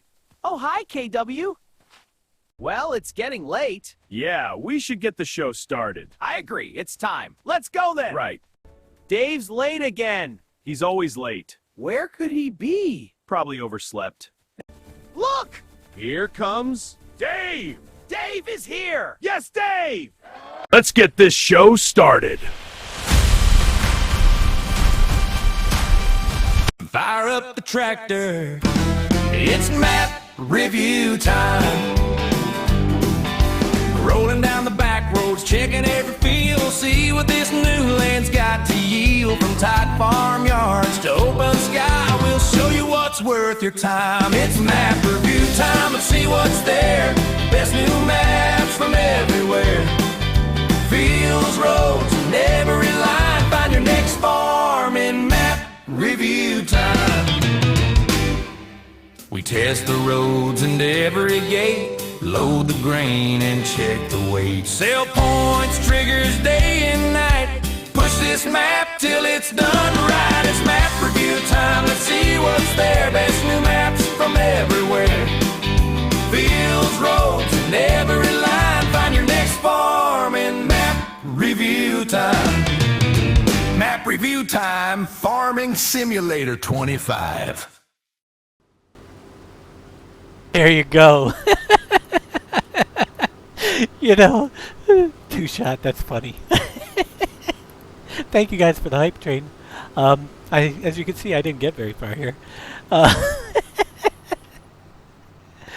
It's pretty crazy. The ad was snoozed. Whoever snoozed the ad, thanks for snoozing it. And Don B here, thank you for the gifted subs.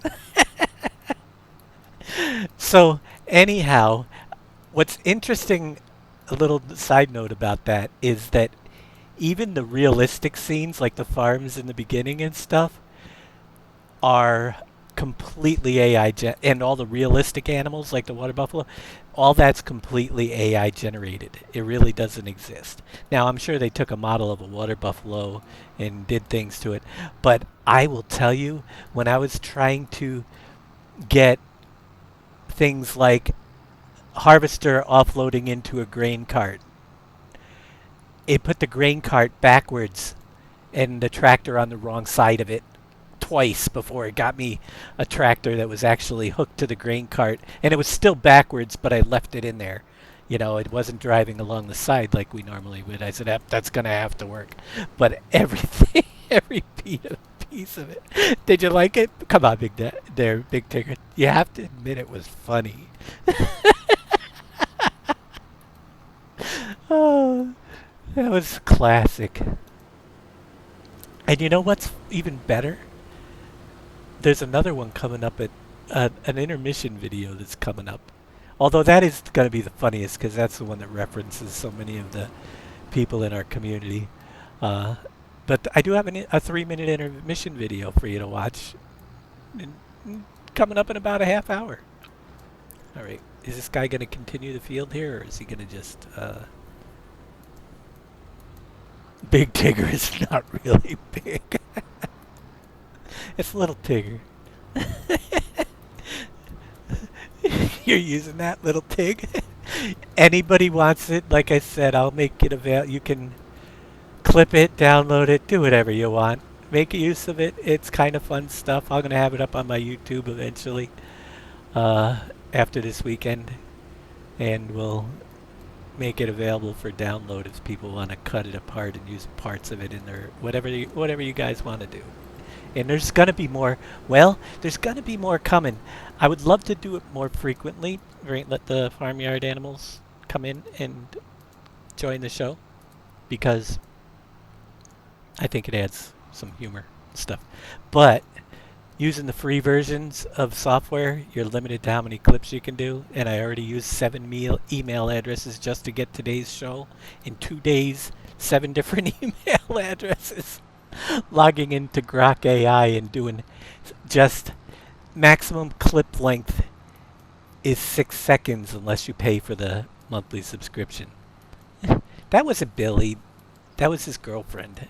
Billy isn't actually in there, if you didn't get it.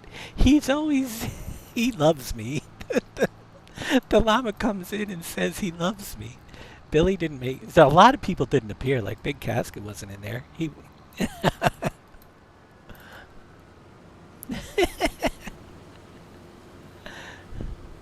Casket is not allowed to use it. Oh, you guys are something.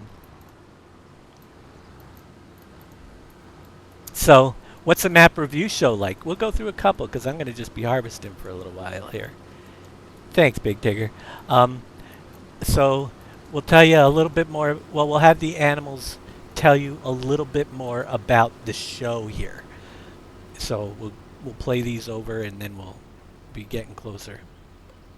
Here's about the show.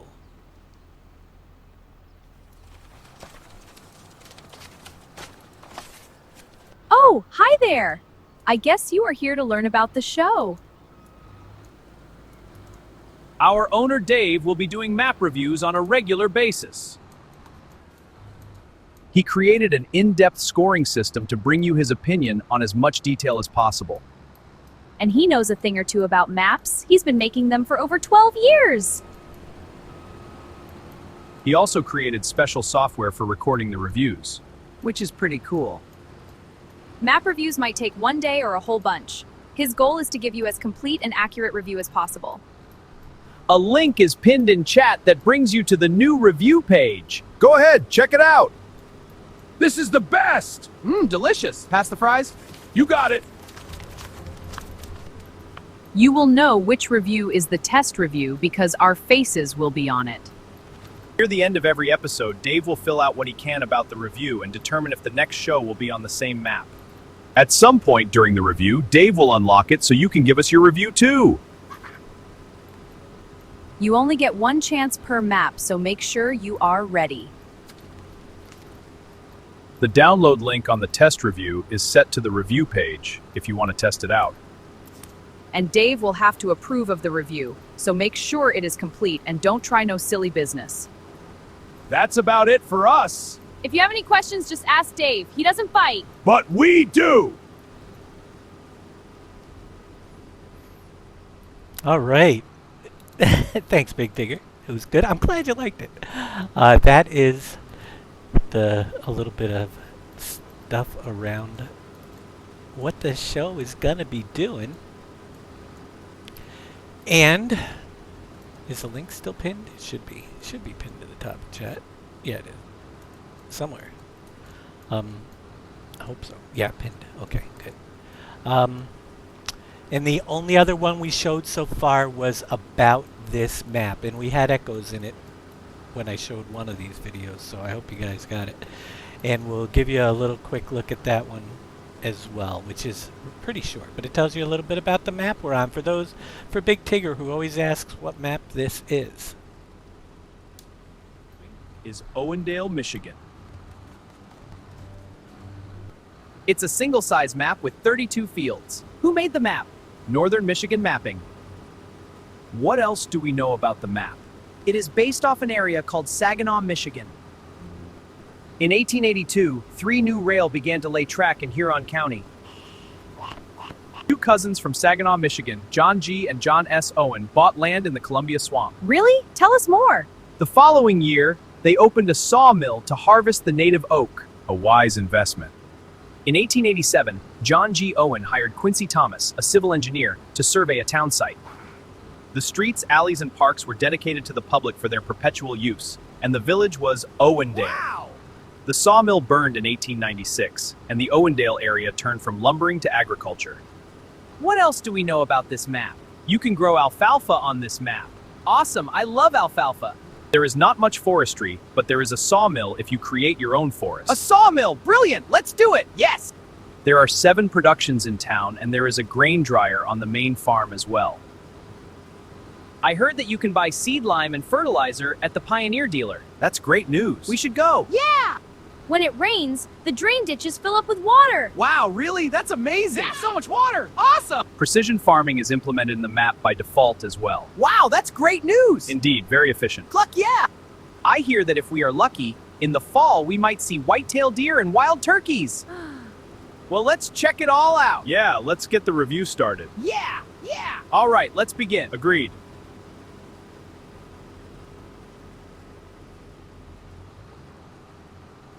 probably heard my farm equipment in the background, but it's pretty low level anyway. But there you go. And the next show, in about 25 minutes, we'll be taking a break, getting a drink, and we'll show you the intermission. And there's one at the end, too, so if you want to stay all the way to the end, you get to see the closing video.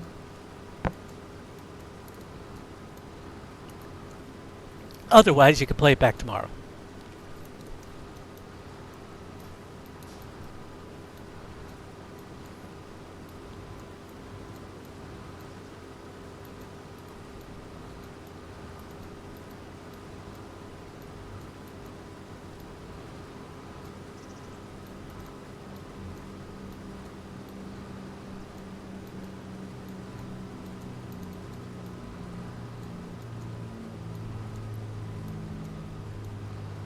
Yeah, T. Miller, I don't know if I'll get to it before tomorrow's show, but we're going to get them all posted up onto YouTube. So it'll be posted, and you can always rewatch it in my Twitch stream. It saves my videos for a while underneath the stream, so you'll be able to get it there for now. And don't forget to go back to work. Don't miss it. Gotta make that paycheck.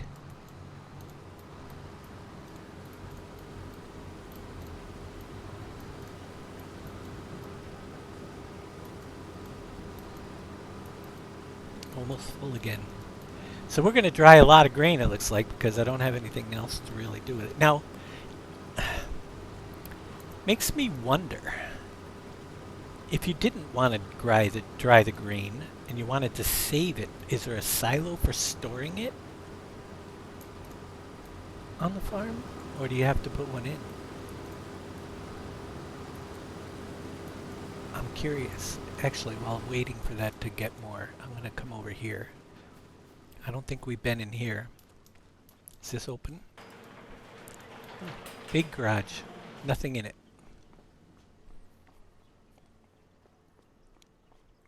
But it opens. And the lights work. Oh, that was the door. Can we get... Isn't that the light switch? Or maybe not. Lights are. There we go. Lights are working. Got some rocks back here. Don't know if they're destructible or not. It looks like they could be, because the destructible rocks all tend to have the same shape. So, and what do we got over here? We've got a buy for liquid fertilizer,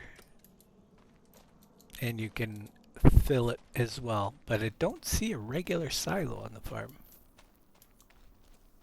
You're closing the store tonight. Oh, I've been there way too many times. It's still at the same place, right?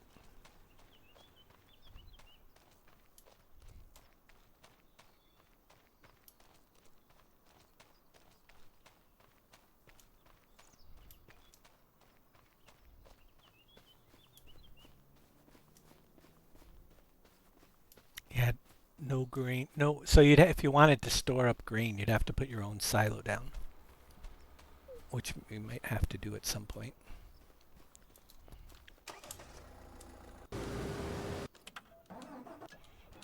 It's right there.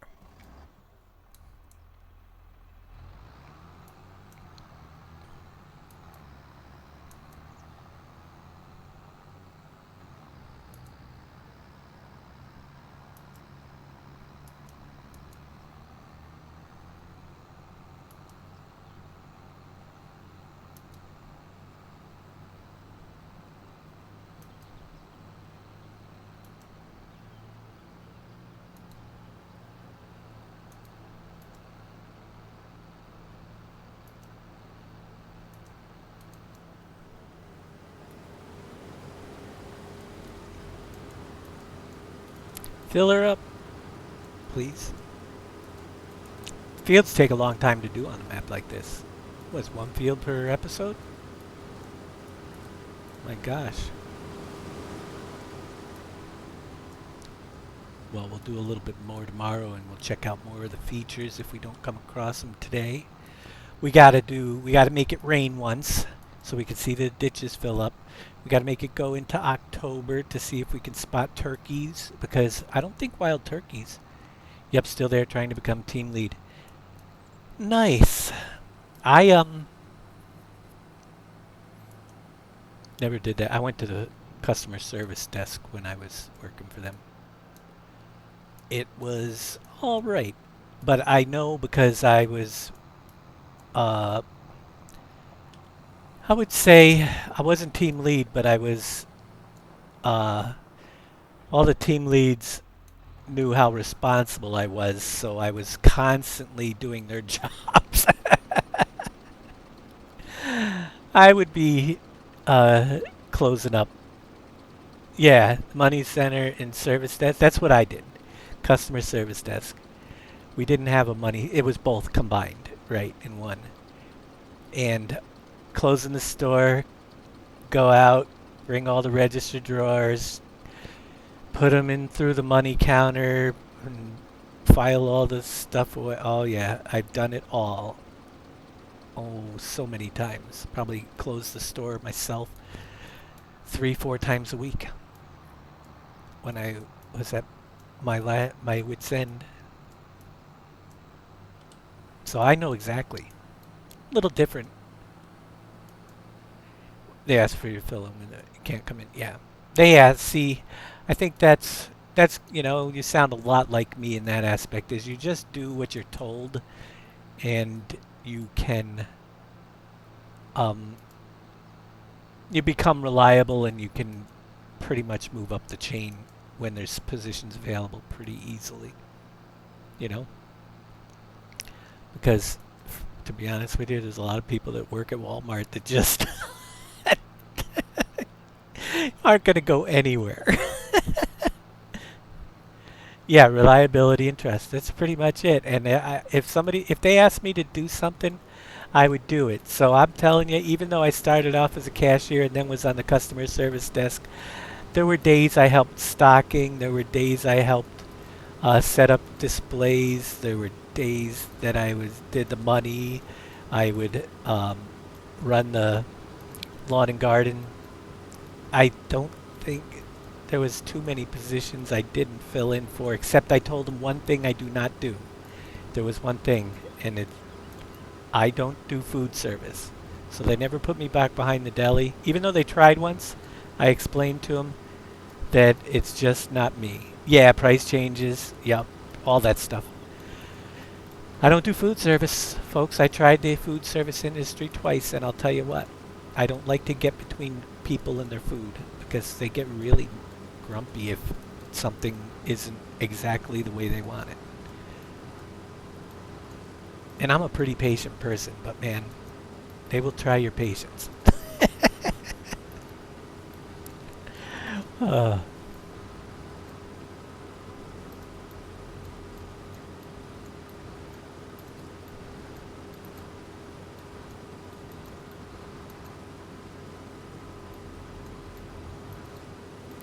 Probably worked self-checkout a billion times. Yeah.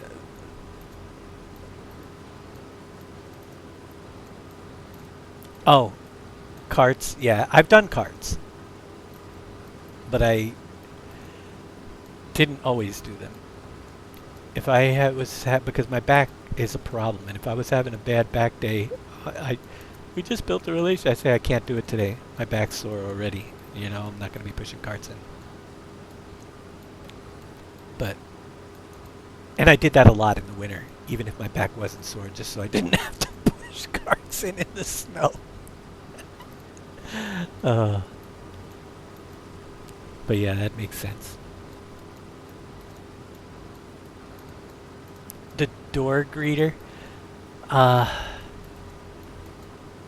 You know, we had I never had to do door greeter because we had only certain people that had to, in order to do, I don't know if they do it nationwide or if they stopped doing it, but door greeters had to have security guard training and clearance at our store. So unless you went through the security, you could not be a door greeter. Oh, yeah. We never had that. We did have it so that I ran the self-checkout all the time, and that was a pain in the butt as well. Are you a casket sidekick? Apparently you are. Yeah, every time I'm over there watching him, you're there. So I figured, you know.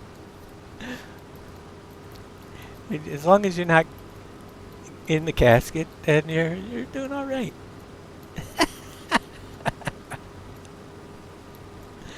The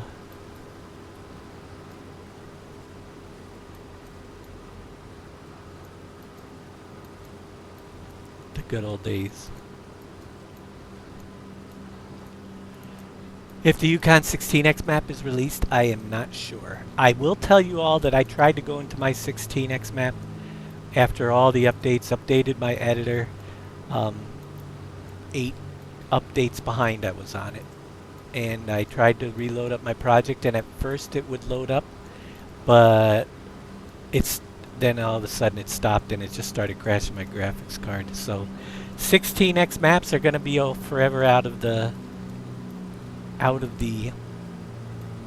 realm of me being able to do, which is a big part of why I'm actually playing on a single size right now, though. So I could make a single size like a map like this in 2 weeks nowadays, because there's not a lot involved in it. It's flat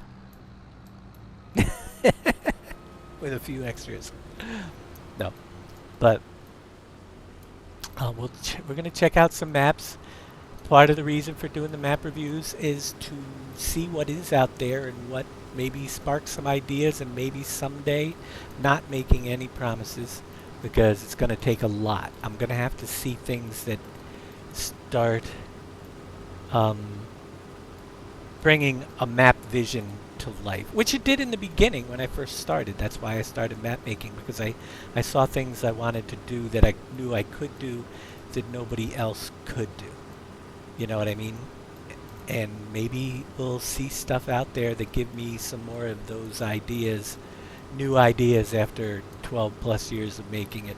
Right now, all of the ideas that have been coming to mind just aren't capable anymore because of the engine upgrade. So it's been frustrating. And this way, I don't literally have to play a full map. I can enjoy just doing a field here or there and see what's out there in the process, and we'll move on. And I'm not going to spend a lot of time on this map, a couple days, and then we're going to move to the next one. And then we'll, you know, take a look, see what's around, show off, give my honest reviews on my experience of what I think could have been done better, what works. You know, you'll see the grading system is pretty in depth, and I'll make little comments of why I gave it a grade. I don't see too many wow factor things in this map, but there are a couple things in here. Or Wolf Creek get moved over for 25. You really enjoyed those maps. Goldcrest, I could see doing. I really liked Goldcrest too. Actually, it's one of the best ones. The PV17 one that I did, the 4X version. I agree with you. There are a lot of things from then would probably have to change, as always. As far as Wolf Creek, there were a lot of things I didn't like about the Wolf Creek map. I'll be honest. And a lot of them had to do with what we kept on the map from Giants, because it limited the factor of being able to customize stuff, because they've had so many objects and creeks and stuff that made it difficult to make your fields connect together. So could it be done? Yeah, but there would definitely have to be some interior changes.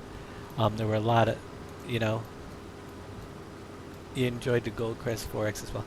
I really want to, I hate going backwards creating something we already did, but you're right. If I I would much rather. I know what worked in Goldcrest. I'd have to go back and look at it again, and I will. 17 Goldcrest 4X. Because I've done so many maps, I can't. I'm pretty sure that's the one where we didn't have the fairgrounds and stuff in there, right? We just had we had a train station that went through the gravel mine in the back, if I remember correctly, and we had that one spot that we filled with the sand or something in the lake off to the on the west side of the map. And yeah, if it's that one I'm thinking of, and the bigger road with the tunnels going off both that we put the tunnels that off into the, yeah, I do agree that that was a pretty good map design and layout, and it was fun to play. And what I think the main reason why that was fun to play was that the train system was accessible and usable while you were doing the fields. You could pull up,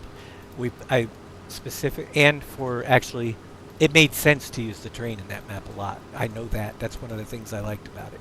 The train you could offload into to deliver your grain because it went right along the edges of the fields. And it also went right through the gravel pit, so you could, you know, the gravel was in a different place from the gravel drop-off spot, and you had to collect it and bring it to. So there was just a lot of that pre-planning. It doesn't always make it into all the maps the same way as Goldcrest. Sometimes you try to do stuff like that, and it just doesn't pan out. But that one, it worked, you know?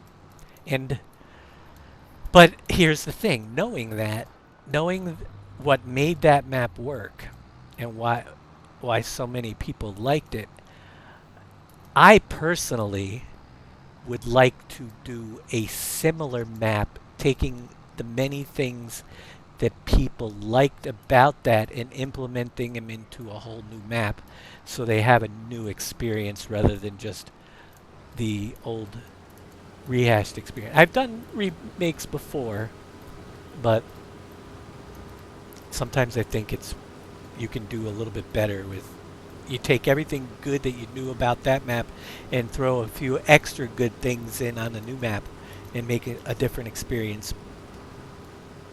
I remember running conveyor belts from the sand pit to the park train. Yeah. Yep, exactly. Yeah.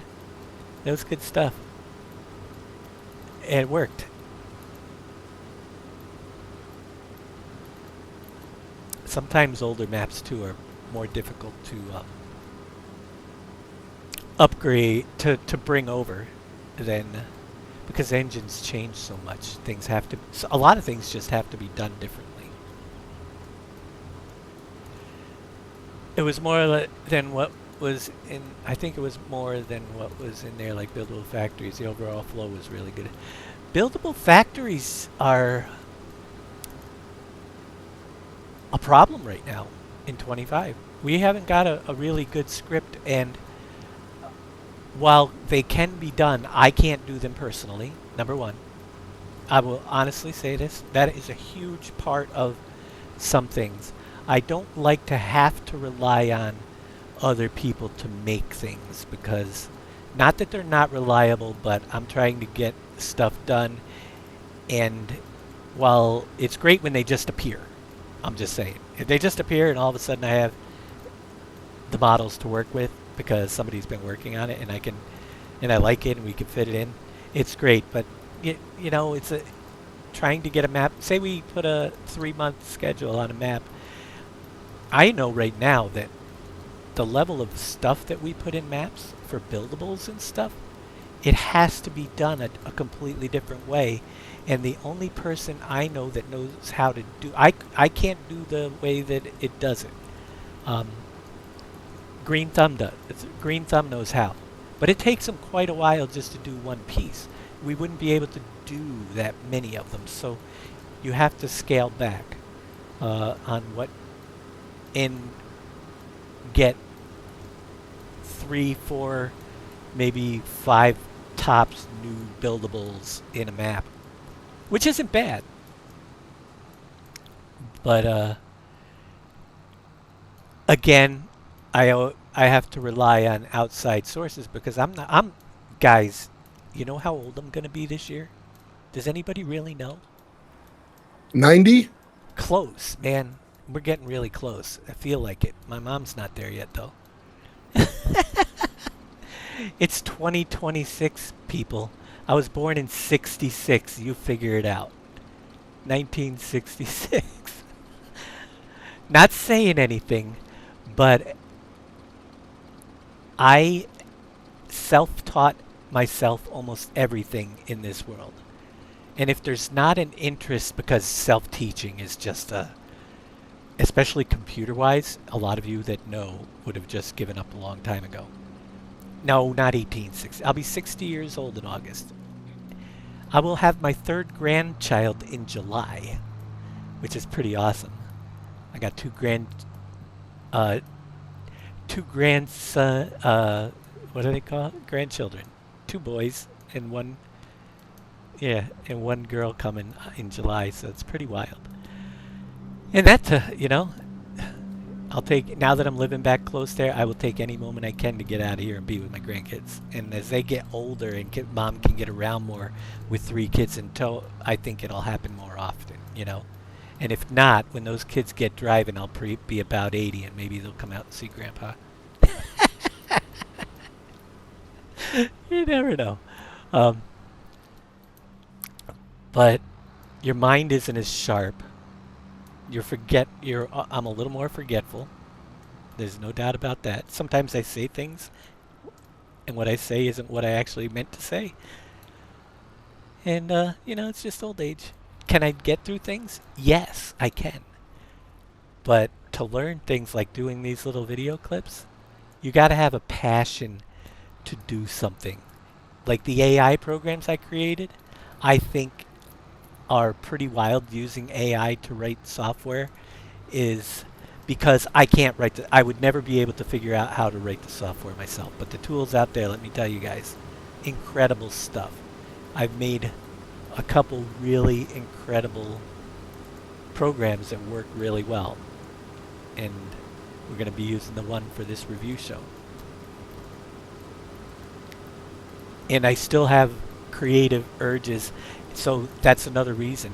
If I can combine some of that with doing the video stuff and the software stuff and make pretty cool things happen that benefit my show, a farming show, the show is actually probably going to be the least exciting part for me. It's when I get off and I get to create that next 3-minute video of animals talking to you guys. It's going to be more fun.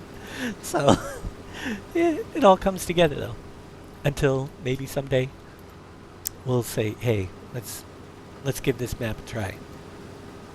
Nothing coming in anytime soon. We got to have at least a dozen reviews up on our review site before we can get there. So we better start getting these reviews polished. That's all I'm saying. We're a little bit of ways away. Anywho, what else yeah, there's a lot involved. And so being self-taught on everything farm sim without having a computer science degree, technology is advancing. The graphic systems and stuff are getting more complex. It takes more knowledge and skill to complete doing things every year that's advanced. And every year I get really frustrated because of all, you know, you learn a whole, every time they come out with a new version, you learn a whole new system of how to do something like adding crops one year, and then they upgrade them. Granted, the crops look a lot better, but they changed the whole entire way the models are working. And how long did it take Thunder to be able to get us to do crops last? I mean, not Thunder, Shy Wizard. Nobody could even get one of the new crops in the game till Shy Wizard figured it out for us back in 22. 25, I still can't get my apple trees and stuff to work correctly, and I've tried. I've spent way too many hours. and it's a lot of trial and error and failure, and at this point we could make so much better maps in the past that I gotta see more. Gotta get more ideas. Although I'm also changing as for style wise. And I will honestly say, I don't know. We might get a whole new fan base after I do my next map. I don't know how many people of you agree with me on a lot of things. You think NBC should be a bear? Hey, if I get advanced software, we will make characters out of each person. So if you want to see that, like, subscribe, and share. We get some extra software. I will get some good animation video software rather than using free stuff, and create a character library and put together some really fun skits like we've been doing, but with much better detail and better controls. Because I would love to do that. Absolutely love it. I am a turtle.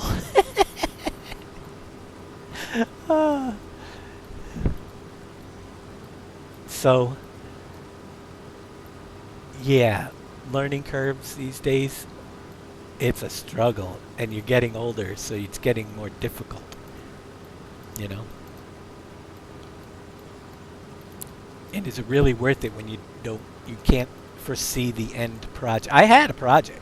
You guys saw the project, my idea that I had when I was working on the 16X until I couldn't do it anymore. And it barely got along, but the distant shores where we were going to do one side based on a European style map and the other side based on American style map, and a big ocean between them, and I was going to put shipping, you know, across the ocean, and fishing and oil rigs out in the middle of the water. So many of those things can't be done anymore. I crashed. We're wrapped around a tree. Get away from the tree. Slow and stuck in your shell. Oh, you come out every now and then.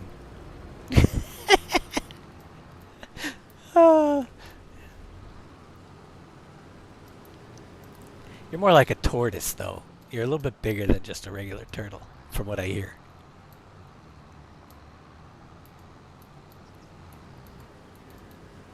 Oh, man. It would be fun. It would be a lot of fun. Meanwhile, it is that time of day where I'm going to take my break, and you guys are going to get to see a roughly 3-minute intermission video while I do it on the intermission screen. So if you liked the little skits that you already saw, maybe you'll like this one too. And I think the main one was really funny though, because we had so many cameos from community members. I'll tell you, there's no cameos in this next one, but I'm going to take my drink break and we will go and give you the intermission video in the process. So I hope you enjoy it. The backbone of this show. Excuse me, I am really the backbone. Have you seen my posture? I thought you were mostly midsection. That is mass, not midsection. Mass commands respect. I just feel like possibly hypothetically we deserve more screen time. Yes, thank you. Every episode it's the same thing. They walk around, they talk about terrain, they talk about lighting, but who lives on the terrain? Grass. Us! Exactly. Who better to judge a map than the ones emotionally invested in its soil? I've eaten the grass on 3 of those maps. I deserve voting rights. The real problem is the scoring system. It's arbitrary. Stars, numbers, that's human thinking. Yes, agricultural metrics, comfort metrics, snack accessibility metrics. All right, new scoring categories. Let's build this from scratch. Category 1, seed availability. Critical, 5 seeds means elite map. No seeds, immediate disqualification. Category 2, grass mouthfeel. Texture is everything. Is it soft? Is it chewy? Does it whisper encouragement? Does grass whisper? Sometimes. Category 3, mud quality. Finally, someone said it. Explain. Not all mud is equal. You've got your beginner mud, your amateur mud, and then you've got premium mud. Describe premium mud. It hugs you. I'm uncomfortable. Category 4, Fence respect. Yes, yes. Does the map acknowledge fences as emotional boundaries or merely physical obstacles? Some maps disrespect fences. Disgusting. Category 5, vibe. Define vibe. Does it feel safe? Does it feel snackable? Does it feel nap compatible? Excellent. So final scoring scale, not stars, not numbers. We use Units of livestock satisfaction. ULS. Maximum score? 10 out of 10 satisfied livestock. Minimum score? 1 deeply disappointed chicken. The harshest score imaginable. This changes everything. Wait! What? Why stop at scoring? Go on. We should have our own award ceremony. An award ceremony? Yes. Every 3 months. Quarterly recognition. Efficient. We'll call it the Spammies. That is brilliant. I would attend. What categories? Best supporting fence. Most inspirational grain pile. Outstanding achievement in grass. Safest feeling corner. Lifetime achievement in being a really good map. Who gets nominated? Only the worthy. Who decides? We do. We control the narrative now. This is a lot of responsibility. We were born for this. For too long, our voices have been silenced, ignored, undercredited, moderately appreciated, but not fully. No more. No more. No more. No more. The first Spammies will be held in 3 months. Prepare the nominations. Prepare the grass. Prepare emotionally. Do we have trophies? No. Do we have a venue? No. Do we have permission? We are livestock. We do not ask permission. This is the most important thing we've ever done. All right, animals, time to film the next map review. Let them film. We'll be reviewing them.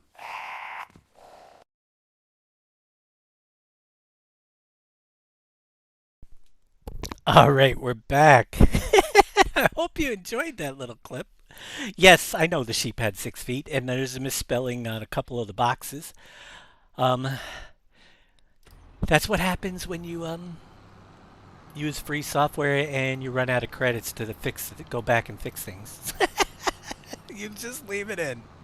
There's one in one of the videos. There was like the pig voice changed to really high, and I know that's the thing with the free software.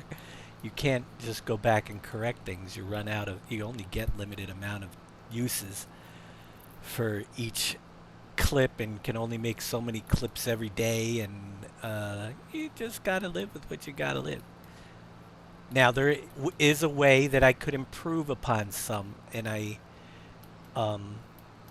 noticed how to do that, but it's a lot more time consuming with this free software. And I started doing it, and I said, and I stopped because of just the extra time it took. And the way that is done is you create your 6-second video clip, and then you notice it goes to another 6-second, and that's all put together with 6-second video clips. Would have been nicer to have 10-second video clips, because even in a 6-second video clip, if you have too much wording in there, you can't. They'll speed up and try to talk, or they'll start talking over each other because they can't fit it into the 6 seconds. That's one problem that I run into a lot. The other thing you can do to make it flow better is, after you're done with every single 6-second video clip, take a screenshot of the last frame of the video and import it as the starting picture of the next video, so it picks up where it left off. And while it does work pretty good for the flow, it still has issues. Now, if you notice, one thing I learned between doing this video with the crate in it that we just showed you, which I hope you enjoyed, and the one where they're sitting at the table or in McDonald's, the characters didn't change, because before I just kept having it generate new videos, new videos, new videos. This trick to getting it so that the crate stays the same and the characters stay the same is always start from the same, with a screenshot of the characters for the software to animate. So they will get better even though they weren't. so I can, you know, so once I introduce new characters, like the chicken was changing colors and styles through the whole first video, the big one. If that was redone now with what I've learned, we could actually have the same exact looking characters go from video to video. But they'd all have to be starting in the same starting position or starting at the ending position of the previous clip that we did. So otherwise you get sheep with 6 feet. Actually, I took out, I don't know why it had a problem, but I took out 2 shots of the sheep with 6 feet and just couldn't get the rest of them. I think there might be 2 more in there. I don't know why every time the sheep rendered moving its arms, it decided to add extra arms. But hey, what are you gonna do?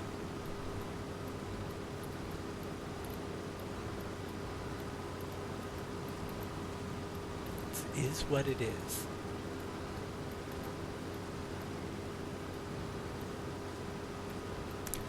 So we're gonna get about 10:30. We will go into the map review scorecard, and I will start filling it out. I can't believe we're gonna spend most of the stream just doing this one huge field. I should buy another combine and get it started on the other side. Or on another, maybe we'll buy a second combine and get it started on the other field. We got money. What can I buy? Can I get one more combine here, please? We're gonna sell some dried grain eventually.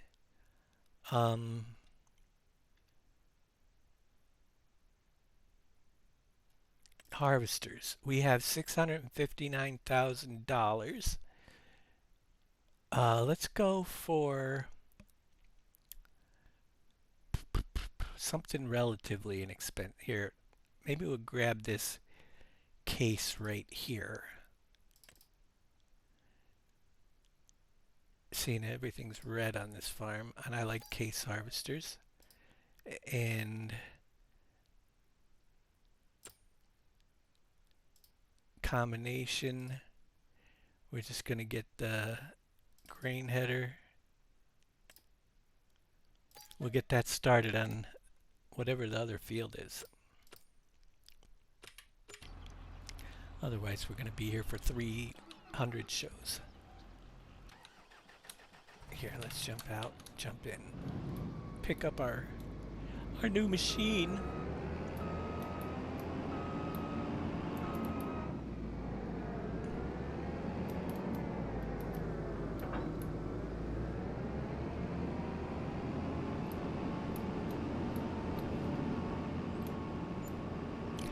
Now, if I really had a lot more time, when I go to YouTube, I'd time-lapse a lot of stuff and cut the YouTube down to like 15-minute shows. But man, it all takes tons and tons of time. Time is not on my side. Only got a few more years left.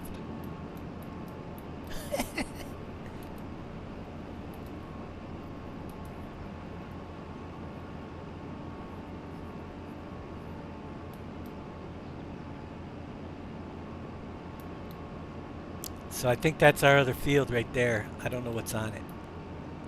It's probably wheat. Would be my guess, because I think usually starting fields by default start as wheat, barley, and then canola if there's a third one.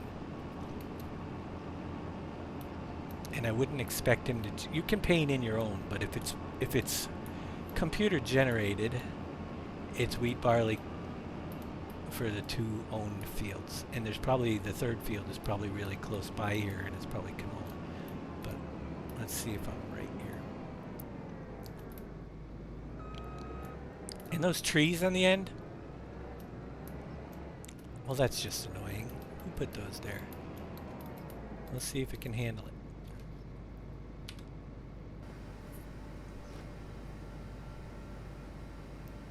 Wait till you get to my age, then I'll know what old is. Owendale Quickie Mickeys, what you're currently on? Yeah. Nice. He's a huge minus for this map. You know, if the combine goes around the outside edges. Oh, we should have turned on the straw spot. Can we do it while we're moving? No, it won't let us. But it is wheat, just as I thought. Let's turn on this. I don't know why I'm doing the straw swath, because I'm probably not going to pick it up. We'll probably never get to that.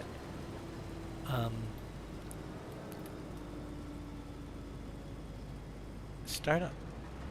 Why is that? Why is the AI worker all of a sudden doing weird things? Okay. I think we're back in business.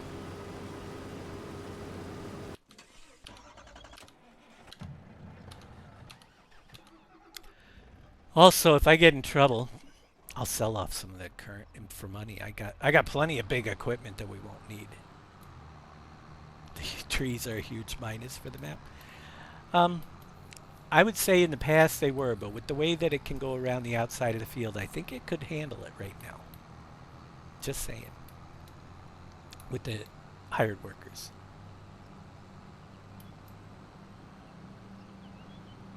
I wouldn't have them so close to the edge of the fields, because it does tend to be annoying. Same way with me running into this poor combine with my pipes. This is so foreign to me because I never use an overloading wagon to offload my harvesters. I usually just use tippers.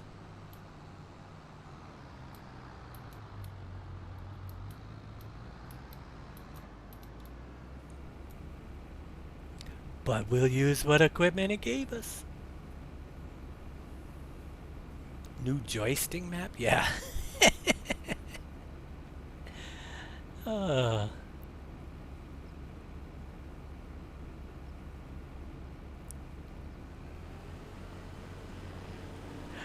When I didn't do a contract yet. I haven't accepted a contract because we're still on the 2 fields that it started with. So tomorrow's show, right now we're just checking out the starting farms harvesting to see how the start experience is. And I actually don't mind this starting experience. I do think that there's too big of equipment to start with for such a small map. It's not making you work through. But the starter, and also I'll tell you, map design wise, I'm gonna be picky because I've been making maps for 12 years. So my scores are going to be, and remember, my scores, that's why we have public scores that will be averaged out too. It's because I'm just one opinion, but I do have a lot of people that watch me because they like the maps I made, and they will rely on my opinion for certain things. So, opinion number 1, when I make maps, I don't start you with such big fields right at the farm. I like to have smaller fields, again, around the farms so they're easier to purchase and you can work your way up in the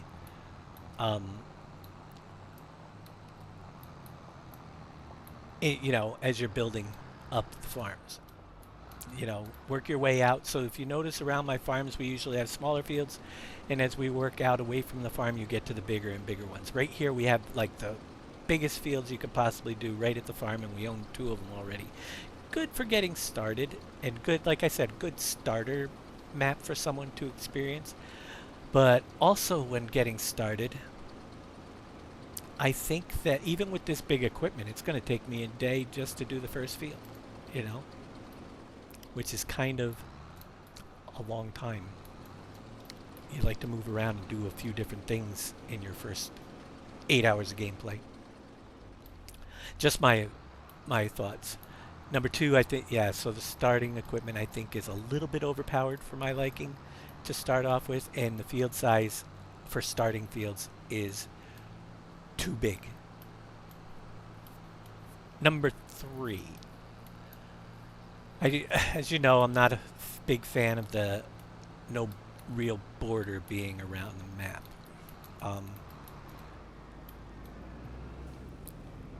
The starting farm size, where you have to build and stuff, you know, rearrange your farm equipment and stuff, is very good. Good open lot, lots of barns, no problems with that at all. Decent layout. There is no real silo at the main farm though, so you would have to buy one if you didn't want to dry your grain. I purposely don't see any purpose to dry grain because we have productions now, and the productions, like making flour with this stuff, seems to be more common sense to later, the game. So, but if sometimes I think things are just added in the map without thinking through a purpose for them. A purpose for you to want to do it. And I feel like having to buy propane to grind grain, and when we could, there's already factories. It's just realism is the only purpose for that. Now, unless you could sell the dry grain and have custom factories that use the dry grain, that would be great, but right now it's only sell points. So I take those things into consideration. I would rather have seen a brand new production to use the barley than a grain dryer that just changes it to a new product that all you can do is sell it, or a new additional use for it rather than just selling off the barley and the wheat and stuff. So that's just my playstyle. I do see that there appears to be very, very limited. I don't know. There's. Let's take a quick look here. There are built-in 7 other, or we got the grain dryer. Where is it? Down here. We own the grain dryer, the bakery, the carpentry, the grain mill, the dairy. The dairy looks really cool. Good job on the dairy, I think, with the milk trucks and stuff out there, or ice cream trucks. There's a sawmill, spinnery, sugar mill, tailor shop. So you have 1, 2, 3, 4, 5, 6, 7, 9 total productions if you include the grain dryer and the sawmill in there. If we go to the construction menu, how do we get to the construction menu again? I can't even remember where to go with these things. It's how long ago I played. Construction. For additional factories, there's the cereal that isn't on this map, the grape processing, the oil mill. There's a ton of extra factories that are available to place on a map. And there is not a ton of space on this map. And one thing I think there should have been some lots that weren't just designated as fields, because I hate taking fields out and making them into places to put factories. But you're going to have to do that on this map. You're going to have to take and chop fields down a little bit in size or do something in order to get the additional productions into this map, I think, because there's really not a ton of, unless you want to put them right on your farm. If you look at this mini map, there isn't a lot of space that isn't a field or already taken. There's a town. I don't think there's much space in the town. There are a few lots right through here that might be, I don't know, I can't remember. I think there might be some space, but you're not going to put them in the middle of the housing lots. These are taken. These might have some room available along this side of the road to build some productions. This one across the street, I don't know if it's tied into the farm shop. I don't think it is. That might be able to put some productions right across from your house. We'll check that all out tomorrow. You might be able to take out the baseball or football fields. We're going to go through all of that, see, and like when we do the wrap up, to see what else can be done, and we need to answer some of those questions. We'll do all that stuff tomorrow. We'll get more in depth. They're just doing a little bit of once we get these 2 fields done. If we can finish them up tomorrow. Hopefully we can at least finish harvesting the starter fields. The water pipes for field flooding should have been a different color. I didn't even notice the water pipes for field flooding. They have water pipes for flooding fields in here. Also, a lot of farm sim players don't care about production. True. Right. And so that's why we are going to judge on every category, and with the new app, the new review page, you will be able to sort by realism and get what we have to say about that. What you can sort by, can't see them all that well. You'll be able to sort by whatever category you want to and see what maps were rated the best for realism. So, and where is realism break for you though? Everything is subject to your own opinions, really. I would just want to give you a good starting point based on my opinions. Some would say Owendale, Michigan. Actually, let's look up Owendale, Michigan on Google Earth while we're waiting here. Why? Because that's the only way I am going to know how much it looks like. I'm going on the other one.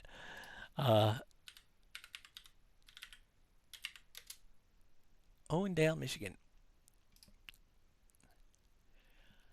Here we are in Owendale. Can we get some street views? Right here. All right, folks, we're in Owendale, Michigan. What it really looks like in the world. We're at a street view. Let's zoom out a little bit. I should have done Google Earth rather than Google Maps, because we're not really gonna get a very good view from the street view. We can only go up and down the streets. Let's see if we can go to Google Earth.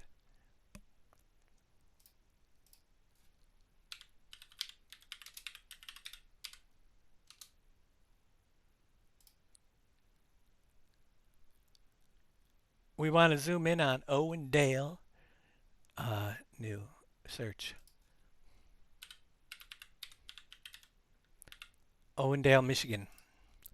It's a village in Michigan that this is actually based off of. So this is a real reality check. Here we are in Owendale. And this is what it looks like. Lots of farm fields. And that might even actually that very much, I think that's why the mini map looks like it does. He really does have realism. For those people living in Owendale, they probably really like this because it is matching. Hey, Jay Dunn, I'm doing good. It's matching very much Owendale startup. We've even, so I'll give you a quick overview. This is Owendale. There's Owendale, Gagetown Junior, Senior High. Here's the farm. The baseball field. That's the baseball field right there, I think. Looks but here's the farm yard. This is literally the farmyard layout. So if we zoom in real life, you're going to see that it has a long building back here. It has the grain dryer right there. The house building, the separate. Now let's go into the map. Here's the city. Notice the shape of this city. We've got the high school, the field. Here's the farm. It even has the barn back here. It's a pretty good likeness, and I think he used the Google Earth shot to make the initial farm, because there's the high school is right where it's supposed to be. Even the city shape is right on with that. So as far as realistically speaking, I think it's pretty darn good. We'll have to give him a really good mark for the realism of Owendale, Michigan. Here's where I have an issue, though, and you guys tell me what you think about this. He did make it real life stuff. I help him a lot with the stuff. Yeah, it does look great. I mean, it really does match. So here's, if I had one main criticism on the realism of this map, here's the way I look at it. Why are we going in 5 times speed? Because it's getting dark out already. We shouldn't have been doing that. All right. So the buildings look great. Things are in the proper place. I'm going to kudos, great work. Love it. He really focused a lot. The high school is right here, right down where it's supposed to be. Everything is in. And as far as realism goes, flat maps are a lot easier to do realistically because, well, it's Google Earth doesn't really show you too many terrain changes, and you can get terrain fluctuation maps and stuff, but it's a lot harder to work with. Everything is laid out really, really good. Now, for realism purposes, the town, he even had in the little story there, there's not a lot of trees because they harvested the whole area, so it's now mostly green and stuff. We drive around the map, it looks great. When I'm driving to the edge of the map, this does not do anything for my realism feel. I'm just saying. Cars driving in the air off the map into a field of nothingness. So that type of thing, a little bothersome for me personally. Might not be a big deal to you, but the whole edge of the map is like that. So would you, you're just doing this basic area of the map and you're getting a realism. There has to be a border. Now you could do different types of borders that display it off the map a lot better. And that's my opinion. You could go off the edge of the map and do a lot better border off the map. They did a really good one in Wolf Creek, for instance. I know it's a lot of extra work, but you could piece even things together. But the way, for all the work that went into the realism, to have the border done the way kind of destroys the realism effect when you get to the edge of the map. It's like so automatically, and it's any edge of the map. Just my 2 cents for the developer. I personally would have put some type of little hill there. Even though it denotes the edge of the map, it still looks a lot, or even a thicker wooded area. So it separates you a little bit more. Or and a tunnel maybe that goes through the black hole, just like Giants does, the black hole off the map. It still wouldn't take away from the overall map, but this feels like I could drive right off the edge. You can't, but I think it could have definitely been improved to help that out. That's all I'm saying. So for all the good work that's inside the border outside looking was a little bit yeah, I've never been a fan of it, that's all. But as far as the layout, he matched what you asked for Owendale, Michigan, and kudos to that, because it's not always easy to get a really good replica of a map, because you're never going to make it perfect unless you have 3D scale models of every building. And like you said, Jay Dunn, you helped him with a lot of his stuff, and that's good because you need to have somebody that can help get it at least a little bit closer. And to me, he did a really good job, and if you helped him, you did a really good job as well at bringing that part of it together. My only subtraction, like I said, is I wish the border was done a little bit better so it looked a little bit more realistic out there. But that's just me. So yes, I will probably subtract for that in my review, but I'm going to let you guys know in the videos, and the videos are going to be linked to the final review if anybody wants to really go through them. if you know the person Jay Dunn, and he would like, you know, if he has any comments or things, feel free to bring them up. I'll be back here doing this again tomorrow for this map. Also, I hope anything I do say is constructive criticism. It's not meant to tear, but we got a lot of maps we're going to review, and it's just my opinion, so take it with a grain of salt. I made maps for 12 plus years, and the main thing I want you to get through everybody, this is my opinion. If I had stopped making maps because of the negative comments that were out there in the beginning, which I almost did, because everybody will speak negatively toward whatever you do far quicker than the people that do positive speaking about your stuff. And sometimes it's just, I'm not going to downplay it. Anybody that puts effort into a map, as anybody will find, you all work together and you learn, and it's a process, and I'm hopefully giving ideas to make things better. For ideas for thought. And you could take it or you could leave it, because I have been doing this a while and I've learned some things. And one of the other things I did mention was the simple fact of spinning the trees when you place a border down, so they don't always look like they're facing the same direction. It gives it the random feel. That's another thing I notice, because I did it myself for years. I think it wasn't until 2019 that I actually started rotating my trees so they didn't look like it was the same tree duplicated. So, I don't know. Do you know how long he's been making maps? You made Genesee County? Nice.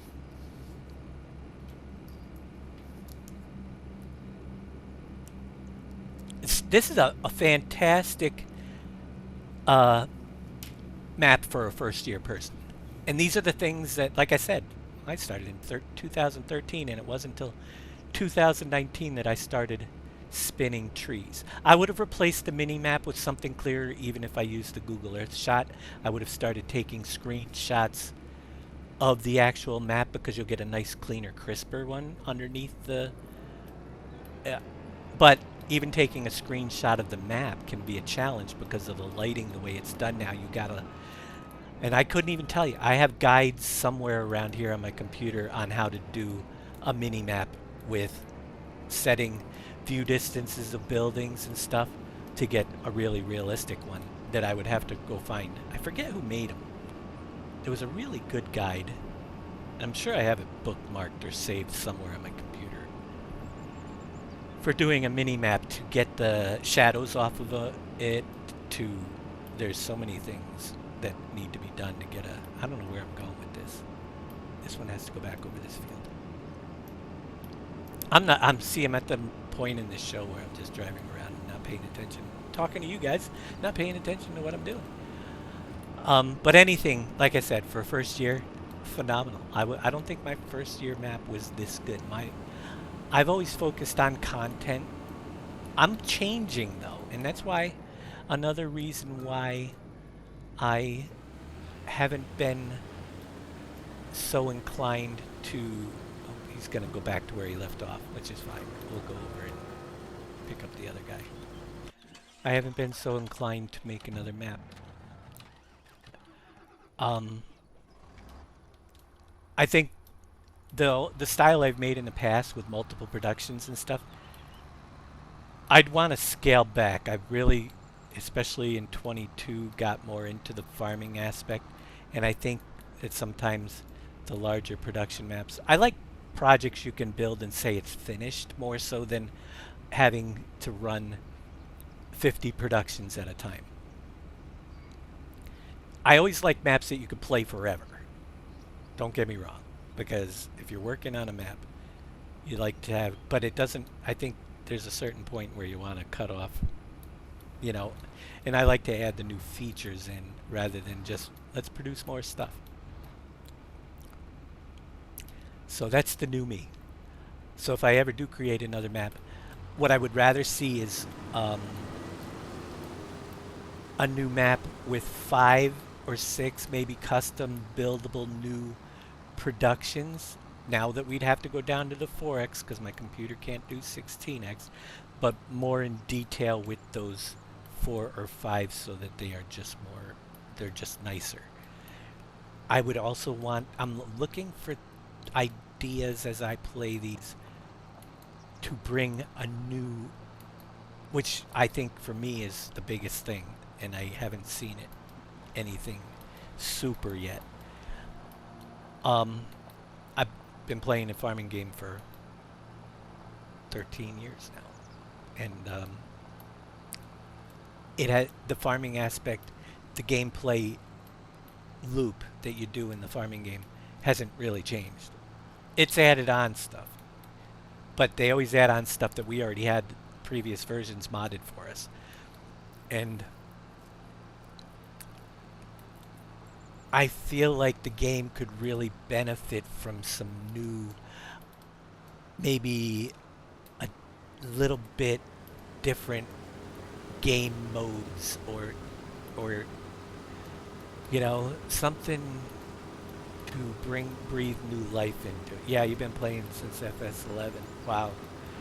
Bring new life in. Wouldn't you, like, I thought that like a career mode where you start off with in the 1940s or 50s with really old equipment, and every year in game advances your clock 5 years and you get newer technology stuff in the store. That type of thing would really excite me. And it would give you a different, you know, right now it seems like it's like, I'll just grab the biggest equipment and play, because you can. I'd like to see another thing that I would probably do, and it's one of the things I've discussed that I know I could work in somehow, is a kind of a I see a lot of people like to do challenges on maps. I'd love to build in a challenge system to a map. That's one of the things that's on my list. So the map itself, and Giants could have done that easily with software and coding, Lua scripting, made a challenge system. Anybody out there that's a Lua person and create a good challenge system that people can complete challenges and it auto records the information, and the map makers can set it up and build it in a map. See, if I saw something like that today and somebody came up with that could program that stuff, I'd probably be back into making a map, because I want stuff like that. I want to see stuff that can change the way people play the game, you know. And if we could, map maker could set up 20 different challenges that you have to compete. It also gives streamers, people like me that stream maps, content to stream, because we're going to work on the DadgeNet Potato Challenge, you know, where RCS, what do you mean by RCS?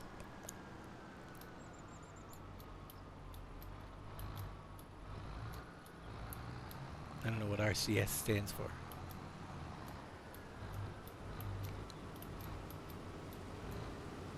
Oh, is that that row crop system? Haven't seen it.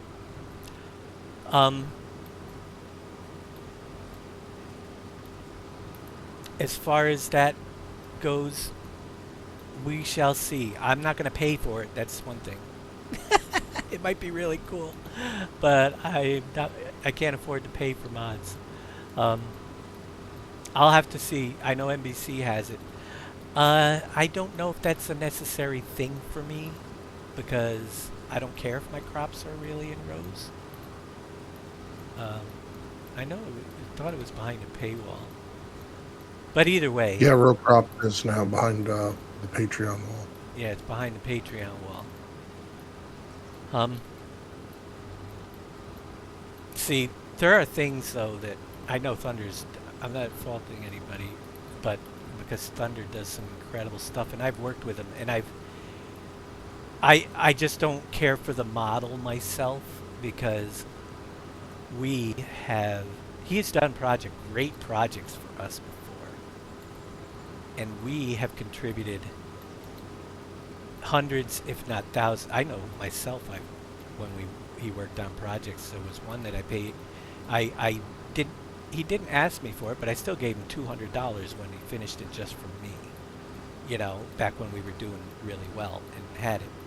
I think it might have been the Rocky Fields. I think it was. Rocky Fields was so freaking awesome.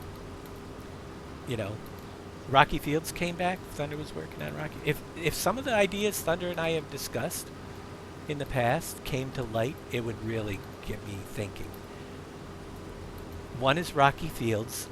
I know that there's new field rocks built in, but the fact, the way he had done it in the previous map for us, and that we could use it for extra things like finding junk license plates in the field and stuff, and make collectibles in each farmland. You could set the rarity of what you could find there, and it just added a whole new level to those 2019 maps. And we could have collections, and we had discussed even further where mining was. He was thinking about doing a mining system where, depending on where you dug in the map, you got different mining products just right out of the map itself. So if you went into a certain area, you didn't have to pour stuff into the map. It would just dig up coal if you were in a certain area of the map, you know. Which was pretty cool. And a little terrain deformation while you're digging, that would just been an awesome thing, you know. Another idea that he had that I would also add to the possibility is tree propagation we discussed. So how that would work is it would calculate the fully grown trees on your map, and every so often just plant a random sapling near the edge of the tree. Go through and do a pass and plant, maybe every year, like plant 20 or 30 random saplings along the edge of the map. The edge, like maybe 5 to 10 meters away from the fully grown trees. So if you let them grow the next year, once they're fully grown, so the map, can you imagine how much that would change the map if trees could plant saplings and you didn't take care of an area, and all of a sudden you weren't using a field and the trees started creeping out into the field because you hadn't been over there and to trim them back after they got planted. I just think it would be great realism, you know. You gotta maintain your forest edges or they will creep out and start planting into your main land. Just dropping saplings down that can grow. That would be pretty cool. But again,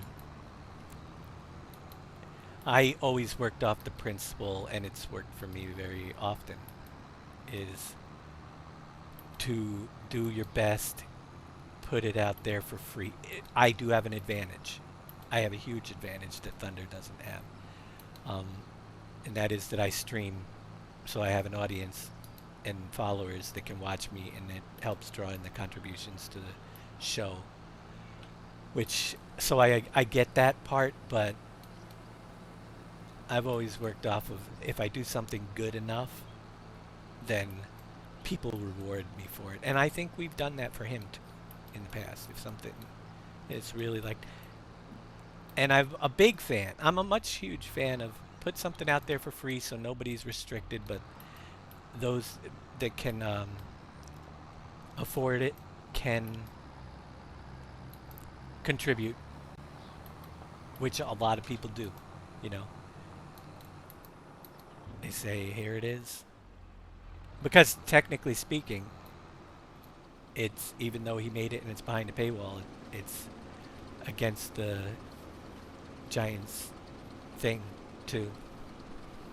Their contract, their whatchamacallit, not supposed to make stuff in where you're making money off of it. Now, granted, I guess there's a workaround. If you're putting it behind a Patreon, you're not actually selling it. You're giving it away for free, but only to certain people. So I guess that's the way you're looking at. They're looking at it. RCS is not behind a paywall? It's not. I thought that it was. I don't know. I haven't looked at it. That's Thunders? I know a lot of time goes. Okay. I'm just going by what I've told. I've never even looked into it.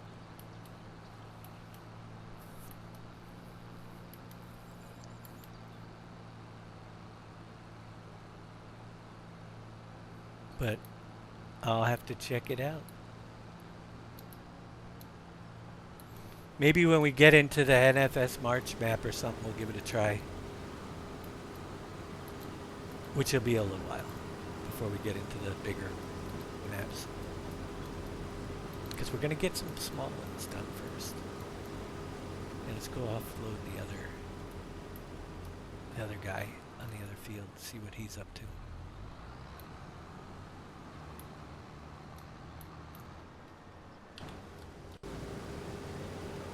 He's almost done.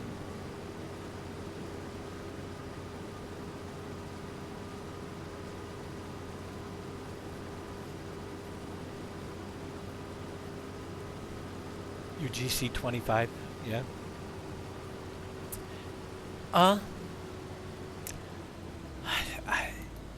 I'm different that way. And it's funny because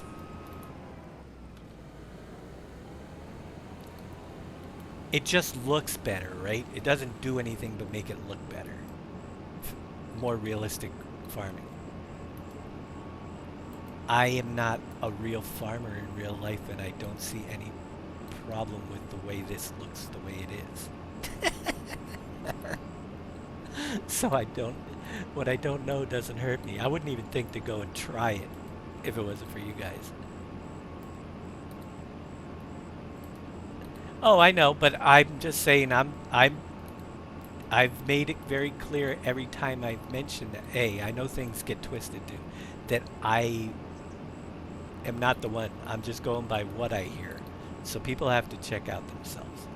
Oh, I will tell you right now that I was watching a show this morning, and that show was, they were discussing my new map review show, and Genesee County's a real area, cool. They were discussing my map review show, and that we were having a little discussion on NBC stream, so we know it was somebody in there.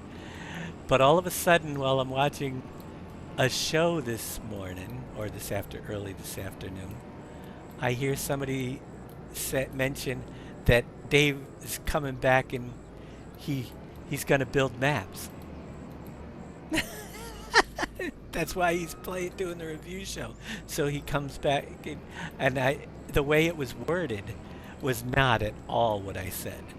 You know what I'm saying? And it's like, this is how rumors... I didn't even respond because I've seen it happen so many times. I basically said maybe, and it's not going to be for a long time. Because I am going to be working on my map review show for quite a while here. But, why did I hire the worker? He can't dump off. I said maybe I'll find enough things that give me the desire to want to get in there and make a new map eventually. But at this point, I'm not feeling it. I'm just gonna, and I don't even feel like doing a full playthrough on a map, so we're doing map reviews. And just getting a feel for what's really out there in the community. And hopefully finding some things that wow me, you know? Maybe they'll be out there. And if at that point I build a vision of what I want to create that I think is better, than anything that I can find in Farming Simulator 25 right now. And I've always said this, it's my golden rule. If I can find good stuff that I can play that I don't think I can improve upon, then why the heck would I play my own maps? The whole reason why I made them is because I wanted something that I couldn't find out there. And it goes by the rule that I've stated many times on this show. if you're gonna write a book, there's a saying that I'm quoting. I don't remember who said it, but if you're gonna write a book, you want to write the book that you've always wanted to read, but you could never find. I look at map making the same way. If I'm gonna create a map, I want to create a map that I want to play, but I can't find. So if I can find it, and I find something that I really like to play and can't make something, then I'm just going to play that map in the long run. That's all there is to it. And my map making days will be over. It's going to, and it also these days, it takes a lot more than me to do what we've been doing over the years. As far as the community goes, all great people, but I haven't talked to Shy Wizard. Granted, I could probably hit him up really quick, but and get responses from Shy Wizard.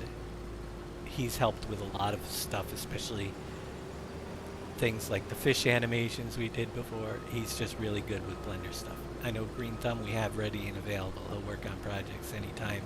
He'd love to. And Billy with doing work. It takes a team now, though, but we don't have the really good Lewis script writer. Like the factory revamp script isn't out, and I don't know if they're going to finish it. You know, we need the talent to do. And if I had a Lewis script writer that could make things happen, we did. We have had several people that would do it, projects like that, in the past on the team. I got started in this. There was a guy, 2013, Zaladar. You might remember him as. He's the one that first got me into making maps, because I made a map, and he saw it and wanted to play it with me, and we started playing together, and he knew Lewis scripting, and he made things happen that nobody could, because we were working on it together.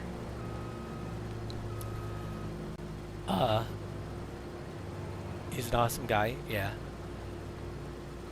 I'm assuming you're talking about Shy Wizard when you said that. Zaladar hasn't been around in forever. I haven't seen him in forever. But he had some, but he was doing things for us back in 2013 that nobody had seen before, and making things work that we couldn't work, and some things that we got working that were just a pain in the butt. Remember the potholes in the roads? The pothole system, oh, it was fun. And nobody had done it, but we had some pretty cool stuff. And I can't learn Lua. I've tried so many times. Maybe AI will get better and better to where I can just tell it what I'm looking for. I have done that, but it can't do the really complex stuff right now. It can do little bitty things. AI can. But it can't quite get there. Yeah, Shy Wizard, and also we have, there's things, you know, we had think tanks. JD Fan and I some days would be working on trying to figure how things out for hours, and working together and bouncing things off of each other and testing different theories to get things working in the past, and eventually we'd work together and figure it out. Well, he's not around much anymore. I'm sure he's out there, but his time is being consumed now that he has a child in tow, and it's completely understandable. But I haven't spoken to him in, well, over a year now. So things have changed. We have a great team here, and I know that we have a great thinking team, and I know that a lot of them have their own skills. NBC, Billy, Green Thumb, Shy Wizard, well, we need them. And we still have those discussions. It's just that it seems like every discussion we have, we all come to the same roadblocks. You know what I mean? We need that person that can make roadblocks disappear. And that would require the factory revamp would be a huge bonus. It gives us a lot more tools to work with. And that's another thing. In 22, those factory revamp guys were Billy kept well in contact with them, and I even spoke to him, and sometimes it's a leap of faith. I was talking to Braven one day about a feature I wanted, and he was having such trouble people understanding why I wanted that feature in the map, and they couldn't quite wrap their head around it until they finally saw what, I can't remember what feature it was, until they saw what I was going to do with it, you know, and why I needed it in there. There were several things like that, though. It's like, this is why I need it. The fill from rain, fill from snow, different things. Why do you need to move, you know, I think it might have had to do with, why do you need the movers to work on, or something, I forget, but having that extra level of, yeah, can we get, I would like to be able to fill from sunlight, because I'd like real solar panels to work, you know, to provide our power system, and fill from wind, and he went a step further, which is a good sign of a great script writer when they can do it.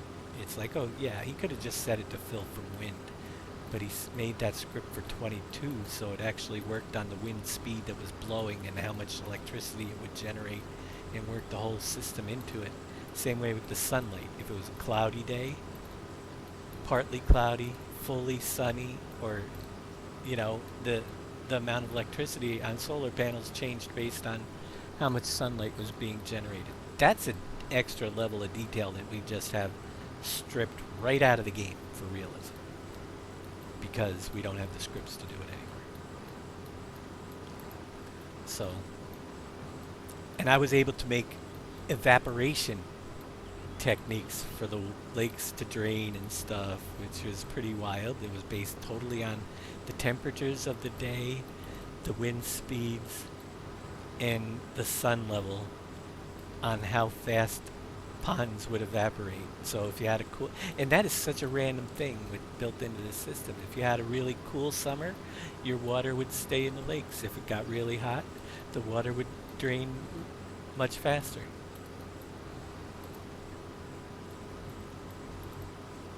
The little things underneath. But who knows? Maybe one of these days we'll get back there. We'll find something. But as new editions of Farming Sim come out, it gets more complicated. You got to really start becoming a graphic artist, a 3D modeler, a Lewis script writer, and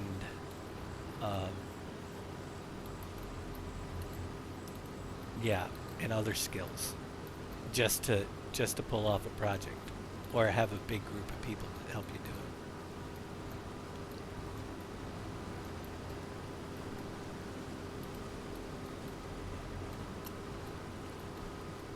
I don't know. Without the revamps, I am interested with the NFS March to see how he's working. What is it? A maintenance system in that map you were talking about? Yeah, so he runs the power and he runs maintenance. So it's just factory passing, probably more like our first version of Wolf Creek, where you have a power plant that runs and creates power, and then that power has to be fed into the productions. Yes. Right. Which is all well and dandy, but we had so many people that didn't like that system because it was required. And I'm sure that it's required, or is it just giving you, well, I guess you could make multiple lines of production, one without power, and then add a second of the same production that requires power to boost it. I haven't actually looked to see if it's a boost or not. Yeah. But yeah. But there's stuff like that you could always do. It'd be interesting to see. I've heard a lot about the map. I watched a little bit. Map's been around forever. It has been. And it's been a big fan favorite forever, too. which is pretty good. Yep, but you know it's funny because we were talking about 16x's. The last 2 years he's had it. Last two versions, it's been up to a 16x, and this year he went back to a 4. So I think he came to the same conclusion as you did. Takes too much PC power, and most people aren't going to be able to play it. Right.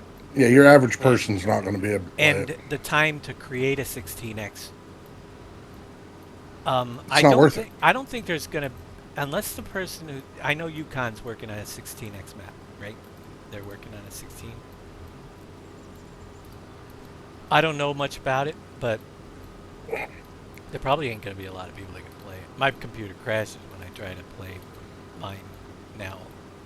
It works until it doesn't, and now it crashes my graphics card every time. I had it working. I made one little XML change, and it stopped working, and I can't get it back unless I flush the cache out and everything. So it's like, and a save, a simple save is about 5 to 10 minutes. It's more than 10 minutes if I make a terrain change on my computer, and that's just too much time. It went in the exact 22 went in a completely different direction as far as saving stuff went. It made it so much quicker than 19 was in 22, and now 25 is like, it's like going back to forever saves on the big maps. But it's still probably, hey, we tried doing 16x maps back in 13. And the problem back then is clip distances, not the terrain rendered no matter where you were all the way out to the outside edge of the map, so frame rates just drop. It wasn't even possible to do one that anybody could play in 13. So when I finally got to, what was it, 17 or 19 when we first did the 16x's, and then 22 with the occlusion culling made it super having it, you know. They just started running really well, and now it's all of a sudden back to where you can't even design them anymore. That's well, you can, but you're not going to get much into them either. If we did a map like that, which we probably could get some type of 16x, I could get a 16x map running with 60 frames a second on my system. It's just not going to have anything on it to use, you know. So it's going to be big and empty. They're done that. Yep. And I'm leaning toward more. I think a 4X would be fine, but I still think our production line, I think the production lines that are built into our game, the base game, work well. In the crops, they've added so many. Yes, there are others that I still like to see when we do like lavender or peanuts and that still aren't in the game yet. But Giants have added so many that I don't even think that crop additions are hugely necessary in the maps anymore. There's so much to do. There's a big enough variety of productions and factories, but you need to be able to make them unique to yourself. So what would be cool is if you could add products into existing productions without having to have new files for them. I guess you technically would have to just make an XML file to do it, but still. Yeah. But still, what I would like, another map that would really make me consider changing another mod would be one that I can control what base game things show up in the map. So if I wanted to shut off, say, the grain mill and activate my own grain mill, we don't have the original grain mill and an exact duplicate that's modded in the game, you know, where people might choose the wrong one. If I make a replacement that has everything plus, it should just show mine and not both of them in the menu. See if something like that existed, or if I wanted to unlock tiers of the garage or hide certain things that aren't going to crops maybe that I don't want used in the map, so you can get more custom. I think the crop mod might be out there. I saw something to that effect where you can disable crops. But it would be cool if you could disable them and have them unlock throughout the gameplay cycle. Wouldn't that be cool? So you have to. I think you ought to check out that mod I was telling you about early, the upgradable factories. I've checked. See how. Not, you did? Okay. I'm not a huge. It just increases capacities and stuff. That's all it does. Oh, is that all it does? Okay, I hadn't looked at it, so I wasn't sure. So it'll compete. It will add to your production speed and your capacity each time you upgrade it. And they give you multiple levels. So it's just a mathematical calculation of how much the factory will hold, and it's only working. If you could have visuals to go with it, expandable factories where visuals, you upgrade it and it adds on maybe a whole new production line. Right. That starts exciting me, because I can do more with that. Hey, if I expand a factory and it unlocks a new type of bread, that is a different style of gameplay altogether, rather than just more quality.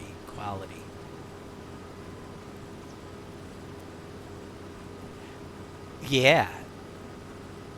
We've been, Jay, we have been talking about that this past year, past 2 years, very much. Past 2 versions. In past several throughout all of 25 and back into 22. And I'll tell you all of the ways that we have thought we could do it are going to be completely defeated with the game engine. Because if you would have to block off the area. We all know that you can block off the area, but you can never stop people from using stupid mods like the teleport mod to teleport vehicles to that area and use it anyway without going through the steps of unlocking it.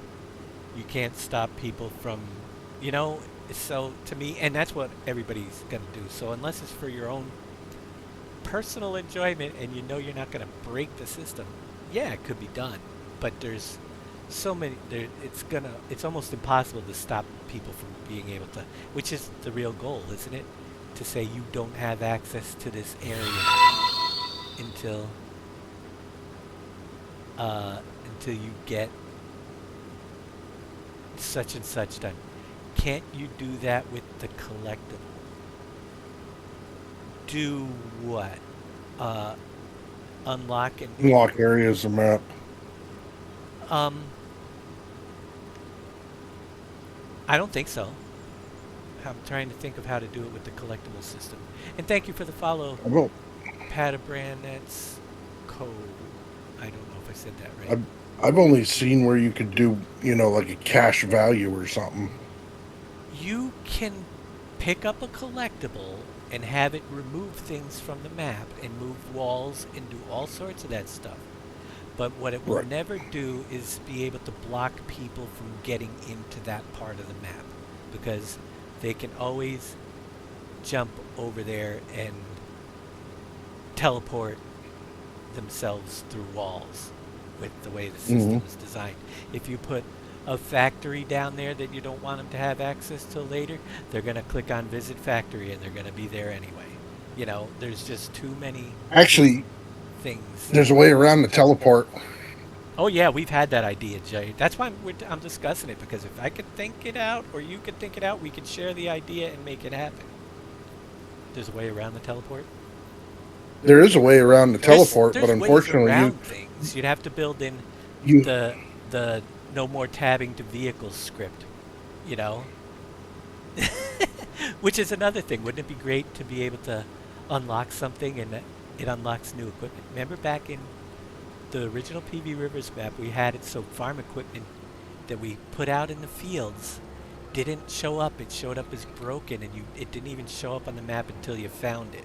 That was an awesome script. If something like that came back, yeah, that would be exciting. because we could hide things on the map that you guys wouldn't be able to get to unless you actually found it. But right now, there's no way. If you put a piece of farming equipment out there, it just appears on the map and people can tab to it and say, oh, it's mine now.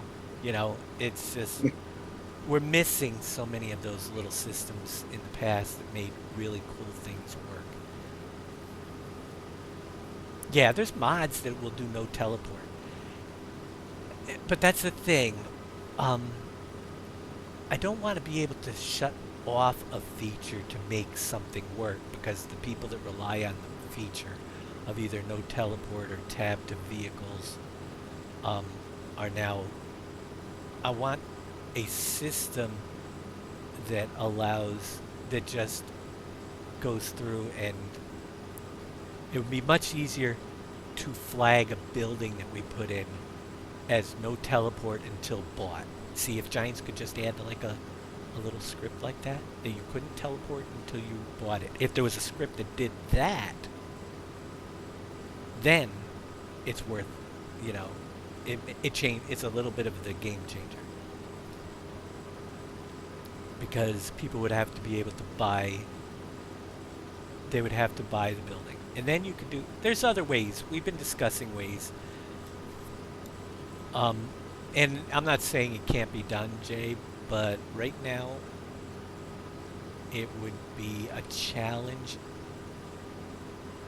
to do.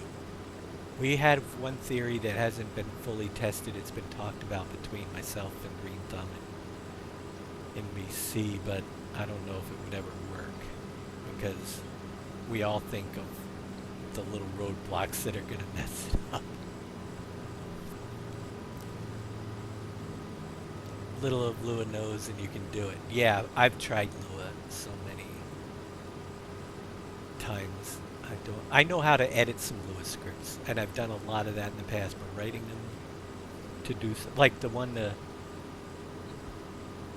to be able to remove stuff. I think if somebody could write a script that allows you to remove stuff from the store, the map maker or would be allowed to remove stuff from the store and unlock it with when certain goals are reached, whether it's farmland purchased or stuff, that would be phenomenal for making game changes. Yeah, cheater, well, they can, but I get that done. I got your FS13 of the breaker working. The breaker? What breaker was that? FS13? I don't even remember FS13. I can't even remember what the breaker was. That tells you something. Oh. Remember back in 13? On single player, we had the plane that you could attach a tank to, and it would... Oh, that was cool stuff. You could literally crop dust your fields. Why has crop dusting never made a really good appearance in this game, where you could just go to an airport and fly the planes and crop dust? You know? The physics have been broken before. Oh, the limit breaker? The FS13 version of the breaker working in 25. We have a limit breaker on that's working in 25. You're more than welcome to use it. It breaks all sorts of limits. Yeah, I'm not concerned, but the thing is, even that's the whole point. You're exactly right. People will find a way to cheat it. I want it so that people, if they choose to play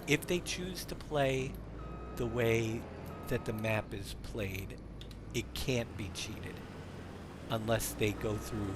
Yes, they can, but if you're working a system where it's unlocking vehicles, for instance, based on the year, how many years you've been in the game, and the vehicle shop expands and allows new equipment, could they go in and remove a Lua script from the map to do it? Yeah, but the average person isn't going to know how to do that. And you know what I mean? Go in and figure out the Lewis script. And also, it's going to take a little bit of more extra effort to do that, to remove the Lewis script that's doing the stopping.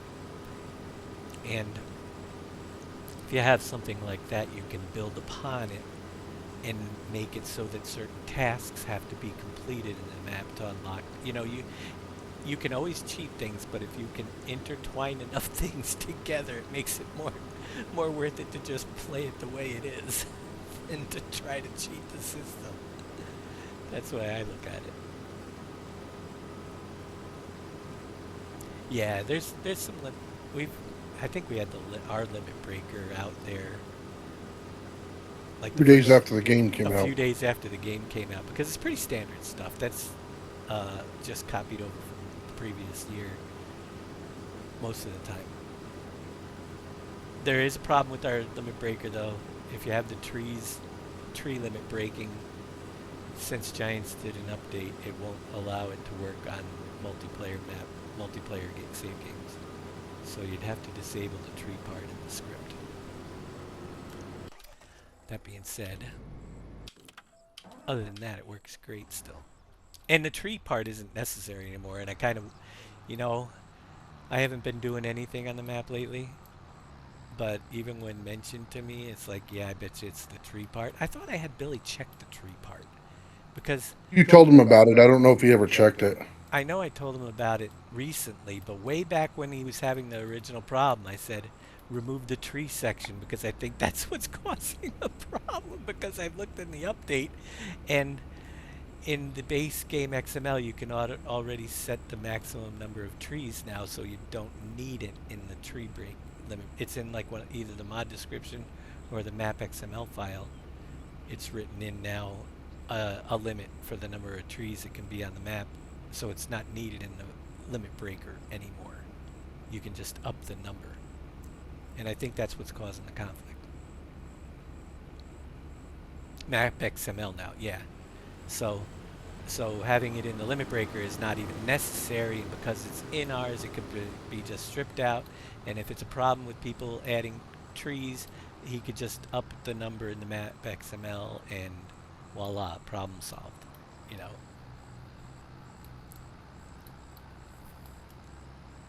So, yeah, pretty cool stuff though. It can be done. And that's about the extent of my XML knowledge. I can look at things and change numbers and names and stuff in an XML file and kind of understand why it's working, but not how it's working. You know?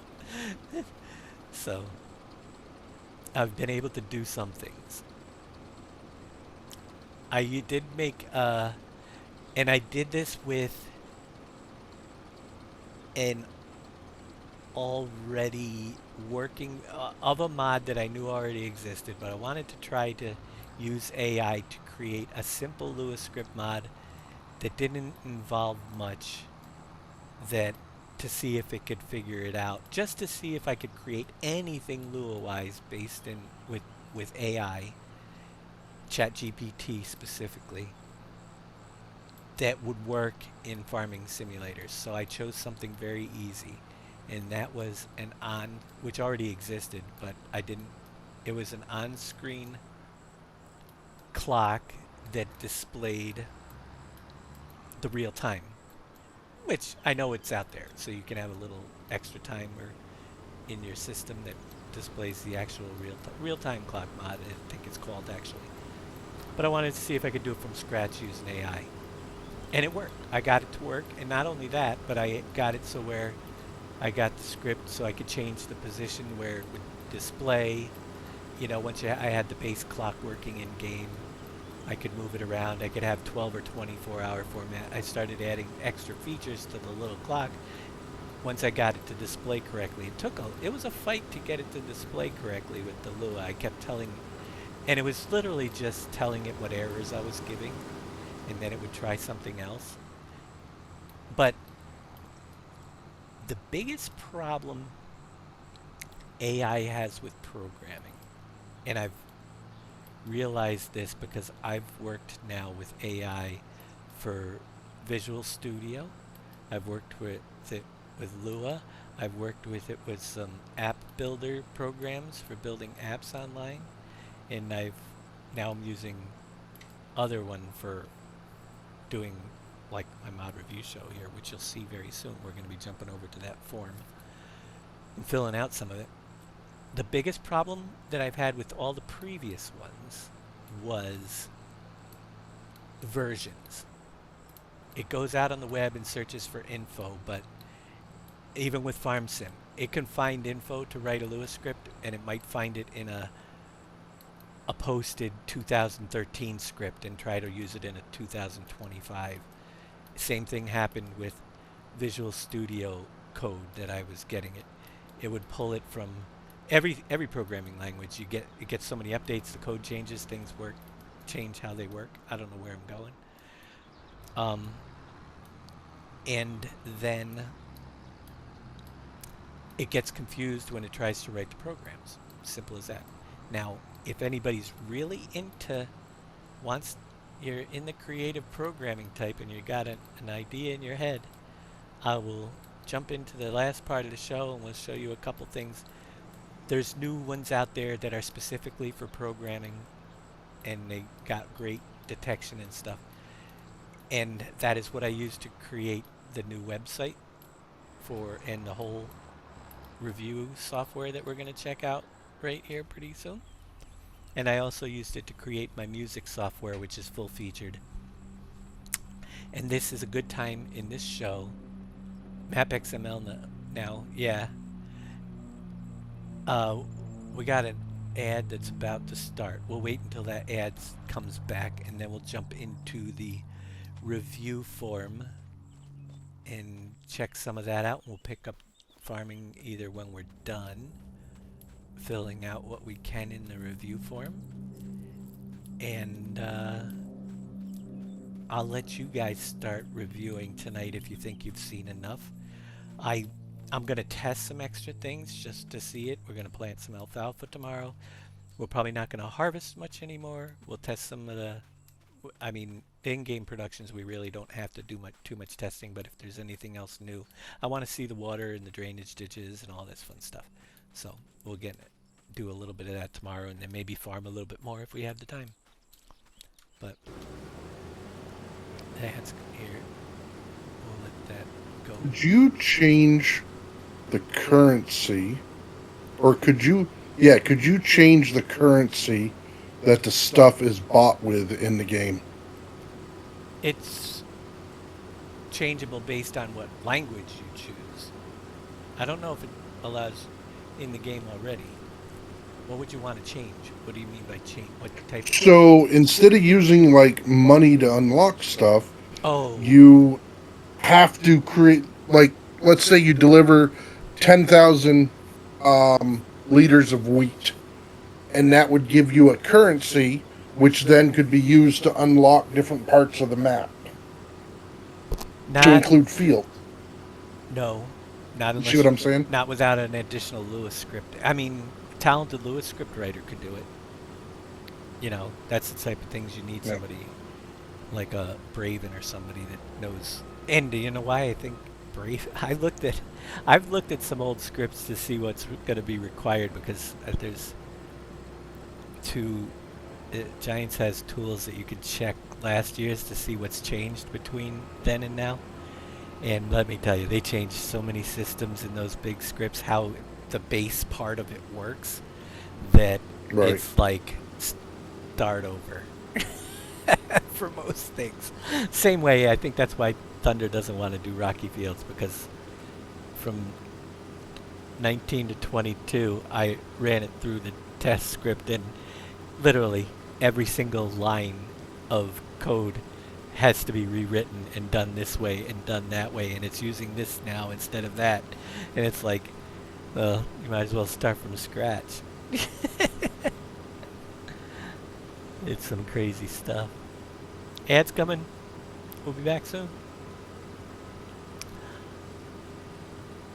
Oh man, if only we had the ability to make some of those things happen. So we're going to start grading this map real soon, and you'll get a little bit of a review of how the software is working. If we have any extra time after grading, I'll come back and finish harvesting a little bit. I don't know how long it's going to take me to go through and fill out the form. I've got a pretty good idea on most of the map though, really. How things are going to work, but I do want to do one more episode on it to get a little bit more covered, and I can always go back, because I'm not publishing the review until it's over. I can always go back and change my mind about something if I find something else. We can always adjust the reviews, which is cool. But we'll give you a little background, and if we run into an error, maybe you'll get to see how base 44 can fix itself. Or if you guys have any suggestions, I can see if we can add it in.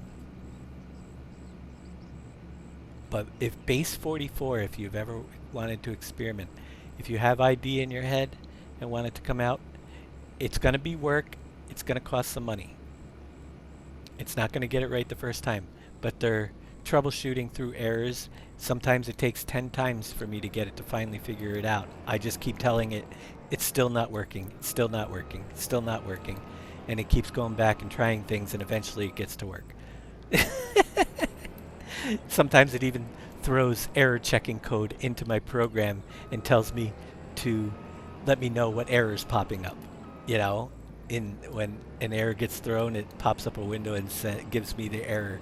And it's like, well, why don't you just have that code in there to begin with, you know?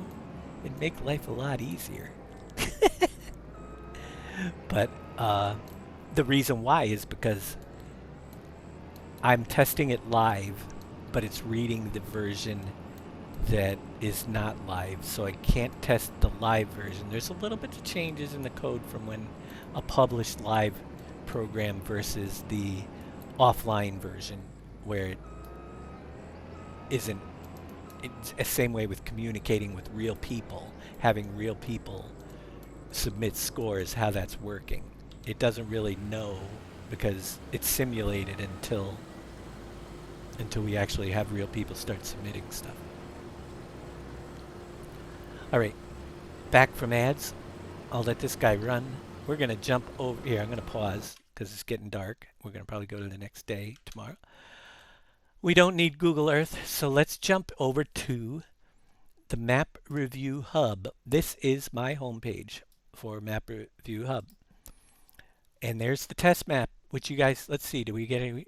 I'm going to refresh the page because we might have got some fake we got 6 fake comments on the Map Review Hub.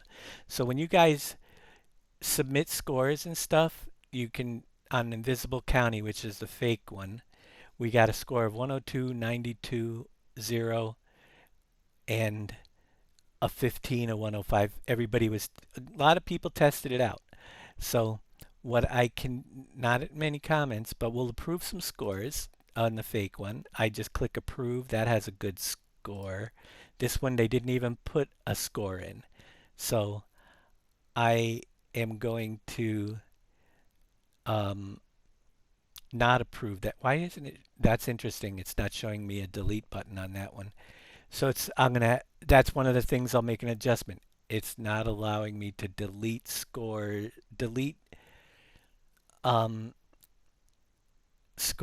unless a comment is provided. See, if comments provided, I can accept it. I should be able to delete unapproved ones that are just 0 scores if somebody submits them in the future. Now it's going to be in my approved list. No comment provided. So that's a change I'll make in the software overnight. We'll accept the other 2. There's 1 pending. We'll just leave it pending. So once I do that, there's a public page link for you guys. I will give you that public link. This is the public link right here. And we'll put it, oh, it's pinned at the top of the chat already, so you don't need it. Brings you to this page where the review actually shows. And this is the test review. And this is how it works. We have 7 verified scores. The viewer score in the test is 51. My score was 76. You have a realism chart that navigation was real easy. Fun was great. I gave fun a good level. It basically shows you what it leaned toward during the overall review. But it is broken down into each of these features, which we're going to start filling out on our actual real review. And then the viewer comments that I accepted, they appeared down here below. It's working, AI, slop, and terrific. The only 3 comments we got. So that will change. We're going to leave the invisible county, and I'm going to go back and show you this on my page. I get to set the current one that's taking map reviews, and I have it currently set to invisible county just for you guys to test it. But tonight we're going to close that off, and we're going to let you start writing your real reviews, what you think, and submitting to this Owendale, Michigan. So all I have to do for that, if you already have a good idea and want to give grades on certain parts of it, is set it as current. All right. As soon as I set it as current, it is now the current review map for anybody to go to. That is where you're going to go to this other link I'm going to give you now. It's also linked, the score submission link. All right. And I'll put that in chat for you guys. You can bookmark it or whatever you want to do with it. And here it is. That brings you to the current map, and this link will always bring you to whatever the current map is, and gives you the option A to put in your name, or you can remain anonymous.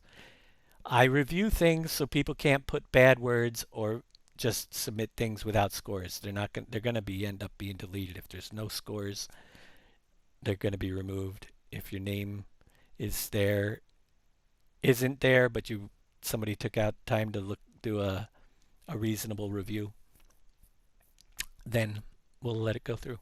But you get to do the same thing I do over here, and you only get to do it once. You can just slide the slider. What you cannot do is give user notes. You just get the sliders to give the scores on yourself, and they get averaged amongst all our viewers. So it kind of gives you map design is terrain, vegetation, lighting, textures. Anything that has to do with the map design, you want to give it an overall score.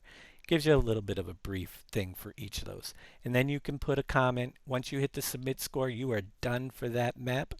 You won't be able to submit another score until the next map pops up for the next review. So that's a brief, quick overview of that. And that one is now active. I am now coming over here. You will not see it show up until I publish it from the draft section, but it will start taking the reviews. Not until my review is complete will I remove it from being a draft to an actually published map. So when I'm working on this end, I do have the download link already that will bring you to it. I need to go in and edit the draft. And we're going to start filling some of this out.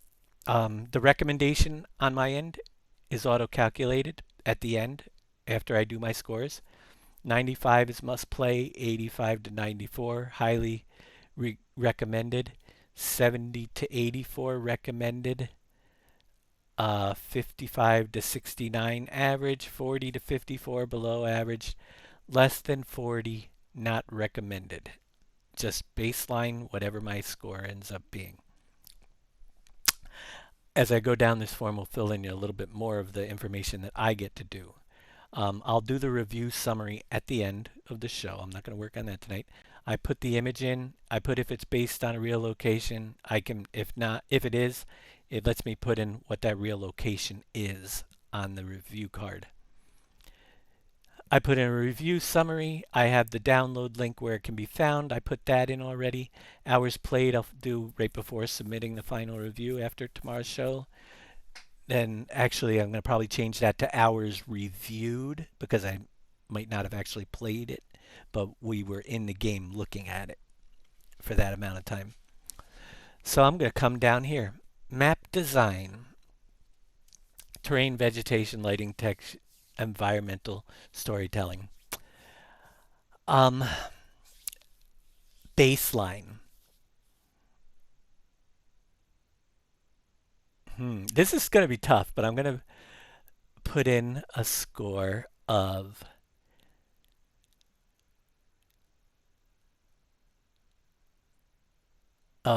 how do I want to do this? I'm going to start typing my notes. It is a flat map, but represents, whoops, I'm typing with caps on. Darn it, I hate when I do that. They need a button that automatically switches your caps lock. You highlight it and just reverse. It is a flat map. And my keyboard is really bad, so it's going to throw errors up there all the time. But represents the area very well that the area of Saginaw, Michigan very well. I can't see my keyboard is, I hit keys and they don't register, and sometimes they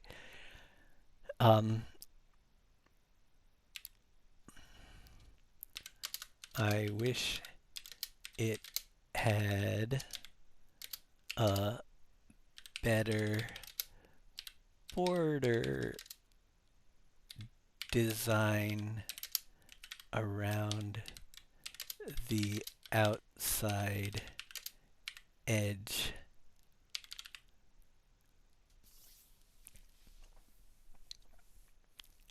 What else do we want to say about it?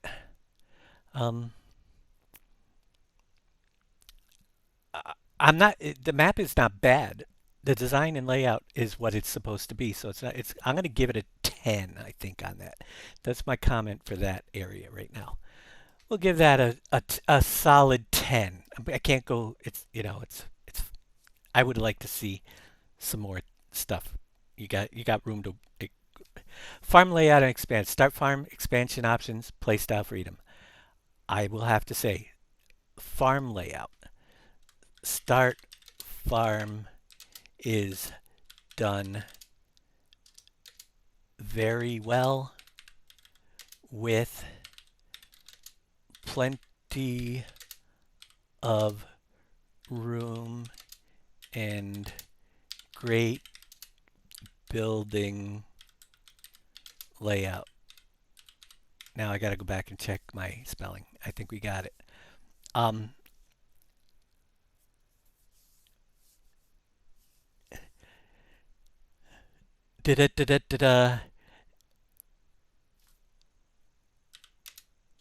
You will probably have to sacrifice field space for factories. I gotta fix the spelling later on in the game.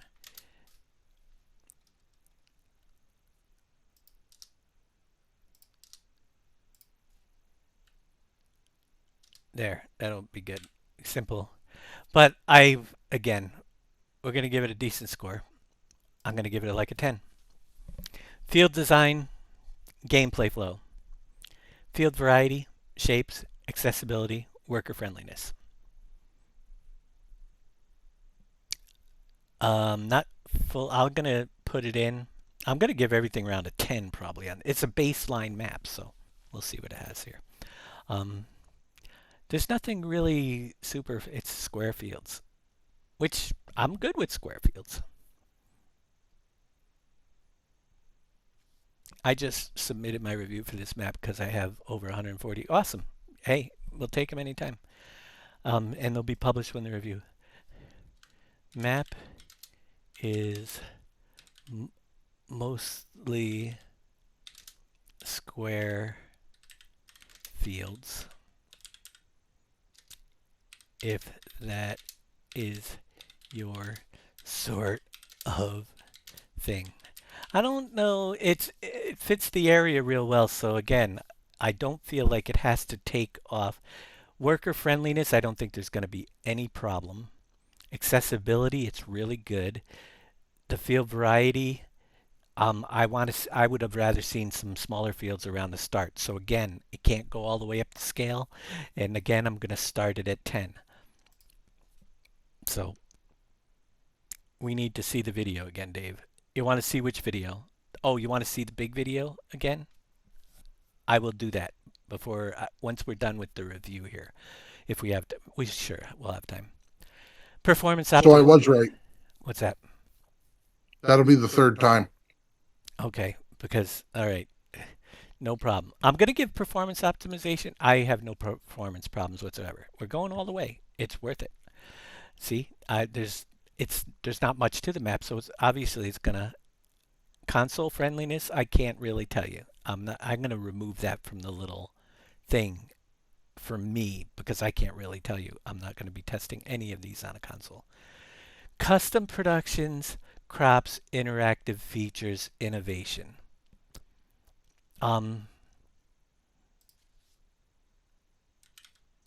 Alfalfa. Now this is a tough score for me, and it's going to lose some points on this one. Alfalfa,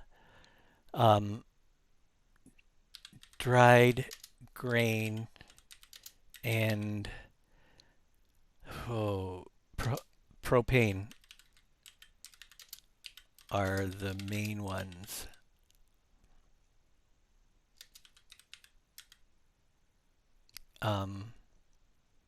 I don't think there's nothing, it's pretty minimal on all of that stuff. Let's face it. Innovation, not a lot. Innovation's a big thing to me. I want to see that we're going to have a lot of room in this category. So it's going to get a pretty low score. We're going to give it, it's got a little bit, so we're going to go all the way down to a 5 on this one. Realism and geographic accuracy, road layout, scale, farm placement, we're going to give it the full 10. I could never do better. You got it. Matches. Actually, I'm going to give it a 9. Matches the real area very well. But the lack of a decent border destroys some of the realism aspect for me. This is minus 1 point there. You'll know why. You'll know why I couldn't give it a 10, because that drives me nuts, but it does match the area. All right. Navigation, accessibility, road quality, signage, traffic flow, AI pathing. I can't really fault it, but I'm going to give it a little room. We'll give it an 8. I like the roads. Starting equipment, farm usability, beginner friendliness. It's only I'm going to give it a 3 out of 5.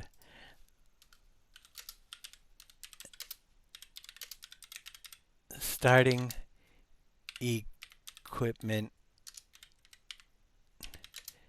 is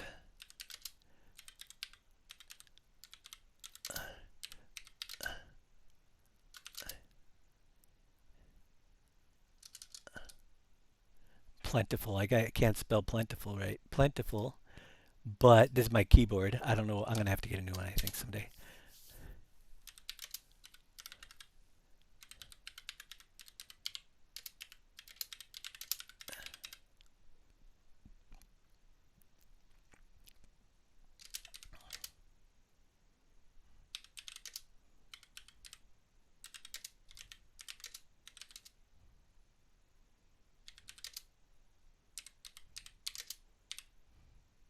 That's my only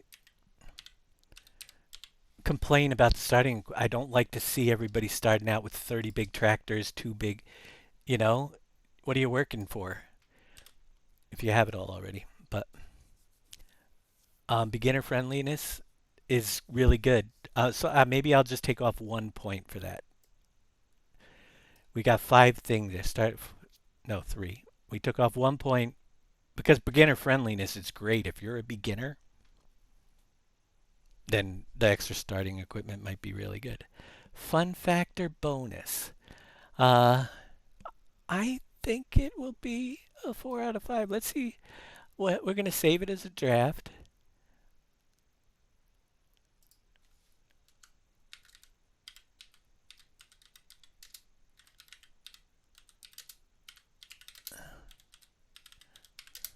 I hope you guys that are watching think I'm being very fair with what I'm reviewing and understand it. That's all that really matters. If you think I'm being fair. Enjoying what little I have. Let's save the draft. I want to see what my current draft score is at. It's a B. Recommend. No, that's not the right one. That's not the draft. It's a recommend. Well, actually, what's the current score? Did it add it up? 75. So 75, it didn't do it until we publish, but it will. Right now I have it at a 75 out of 105, which does put it, I think, in a recommend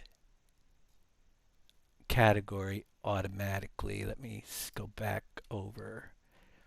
Yeah, 70 to 84 is recommend.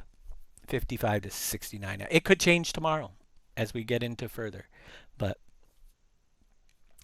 so that's how that's going to work, and you guys can also do your own. As you know, it's going to sit in my currently being reviewed stage until it's done, but we can always go over to the, I'm not going to submit a score, so I am going to just go to the published reviews. Oh, we won't be able to see the published ones till I publish it. That's right. But I can go back and I can check out the 4 comments and see what other people are saying. We got Mr. Turtle Speed. I enjoy the Michigan map going all the way back to FS19 and the original Michigan map from Days Gaming. I like having Alfalfa as an extra cop. Not too bad. Great. I love the comment, Mr. Turtle Speed. You're awesome. That's what we like to see. 77. I gave 75. 77, very close. Good range. We got it. Cowboy Mike, so the map is well done and perfect for role play, and if you want to do a little real life playthrough. 84. Okay. We got an 84 submitted by Cowboy Mike's. We have Anonymous saying it was an okay map, and this one is on Invisible. Oh, those were on Invisible County. So those are the real 2 reviews. Invisible County is done. I'm going to fix the software so I can remove that. Invisible County will accept the last review. There's no more Invisible County reviews allowed. Those will compile tomorrow when it's done, and we click the final approval stage, which, that's that one. Yeah, I got to get that fixed. Software fixing. Then it will be good. I am going to also tomorrow, when this is done and we publish the draft, remove the fake one that's up there. So if you'll see that disappear. But as you can see, even on the display card, you get a little brief introduction. If it's this button that says both means it's both PC and console. If it was just PC, it'd say PC. A lot of people call the 1X 2X, but I'm going to try to explain something. And I even the software, when I did a random setup of the first initial design, it said 2X maps. It's 2 kilometers by 2 kilometers, but it's a single size. Because a 4X is 4 times the size of the 1X. A 16X is 4 times the 4X. You get what I'm saying? So technically it is the single size map, and it's not a 2X map. Or it would have to be half the size of a 4X, right? But it isn't. It's only a quarter. So a lot of people get that wrong. It's a 2X map. No, it's a 2 kilometer by 2 kilometer map. But it's a 1X size-wise. Otherwise, we'd have... Oh, nice, Cowboy Mikes. All right. Very cool. So that's where it's going to sit until we finish it up. And once I finish it up, we'll move it over to the other side of the thing. And it will appear on the public page. Let's go over to, we're going to play for you guys one more time the main video. I'm going to, I guess, have to make a whole character library and get each of you guys a real name. Let's go back. We're going to play you guys the video one more time for those that might have missed it. Let's see what we got. We'll be back after this message. It's map review time. Rolling down the back roads, checking every field, see what this new land's got to yield. From tight farmyards to open sky, we'll show you what's worth your time. It's map review time, let's see what's there. Best new maps from everywhere. Fields, roads, and every line. Find your next farm in map review time.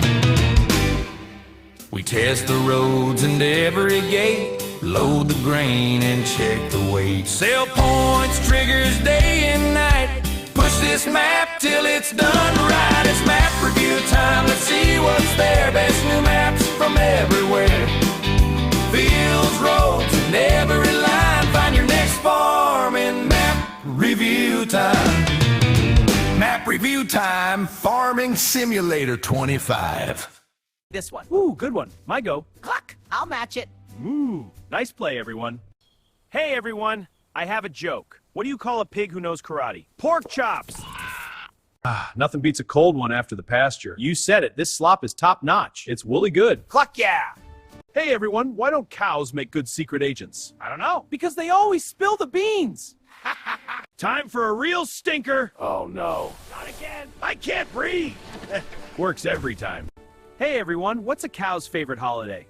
I don't know. What? New Year's Eve. Oh, that's a good one. What kind of crazy show is this going to be? I have no idea, but it sounds exciting. Crazy is right. I hope there's food. Me too. Hey, everyone. Why don't sheep shrink in the rain? I don't know. Why? Because of their woolly coats. Ha ha. Good one.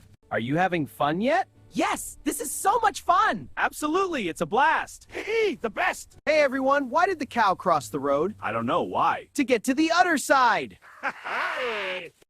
Did you hear about that NBC guy? No, what about him? He's in big trouble. What did he do? This is gonna be good. Hey everyone! NBC took a Pop-Tart from Big Daddy! No way! Big Daddy's Pop-Tart and everything! What do we do? He put corn on the Pop-Tart and snuck it back in the box. Corn on a Pop-Tart? What a strange idea. I bet it'd be crunchy and sweet. It might be juicy too. Moonchi! Y'all Boomhauer is streaming again. No fooling, that's awesome. I hope he plays that new game. Yeah, let's go watch! On Boomhauer's stream, it says his connection is worse than normal. It always says that. Every single time. It's like clockwork. Hey everyone! I'm racing in the wheelchair race against Wheels 247. Wow, that's amazing. The undefeated champ. Anyone seen Big Daddy? Not lately. He might be fishing. Or eating. He's always hungry. Probably both. Where's Billy? I haven't seen him. Me neither. Very odd. He's never late. He loves me. Hey everyone, guess who I am? T. Miller. A game? I'm in. Yeah, sounds fun. Who do we pick? If you could play with Don B, Shawnee, or Farmer Marks, who would you choose? I would choose Shawnee because he likes Fishing Planet. Fishing Planet, really? Bah, sounds fun.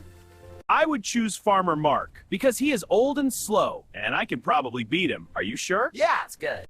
I would choose Don B because he doesn't come around too often and I like to play solo. Oh, really? Solo? Fummins is my pick because we are going to play that beaver game together. I like beavers. I've always wanted to do a hot tub stream. Me too. It looks so relaxing. And fun! We're finally doing it. Best stream ever. Hey, look, it's the X-Man on that motorcycle. Woo! He's going too fast. Whoa, X-Man down. Impact 7's voice is deep, like a country singer. Yeah, it's so low and smooth. But imagine him singing. It'd probably be awful. Has anyone seen Ryan K lately? No, not for a while. Maybe he's mining. Mining sounds right. Time to dig. Right behind you. Let's get started. Fuck yeah. Here I am. Has anyone seen Tyvius? No, not since morning. I haven't seen him either. Me neither. I hope he's okay. Let's go look. Hey, y'all hear about Farmin' Trucker's new man cave computer room? I did. He said it's full of screens and wow, high tech. Oh, Davy boy, I got presents for you.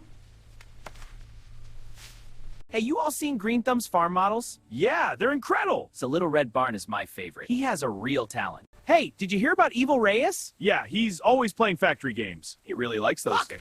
He's obsessed. Darius Frost is a power gamer. He finishes games before they start. He's unbeatable. What a legend. Ah, scurvy high and be at it again. Aye, World of Warcraft, mateys. Squawk, gaming madman. Well, look what we have here. Golf clubs and a racing wheel?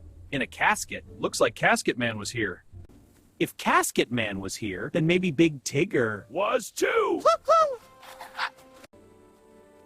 I thought he was big. It's like when they call the big fat guys tiny.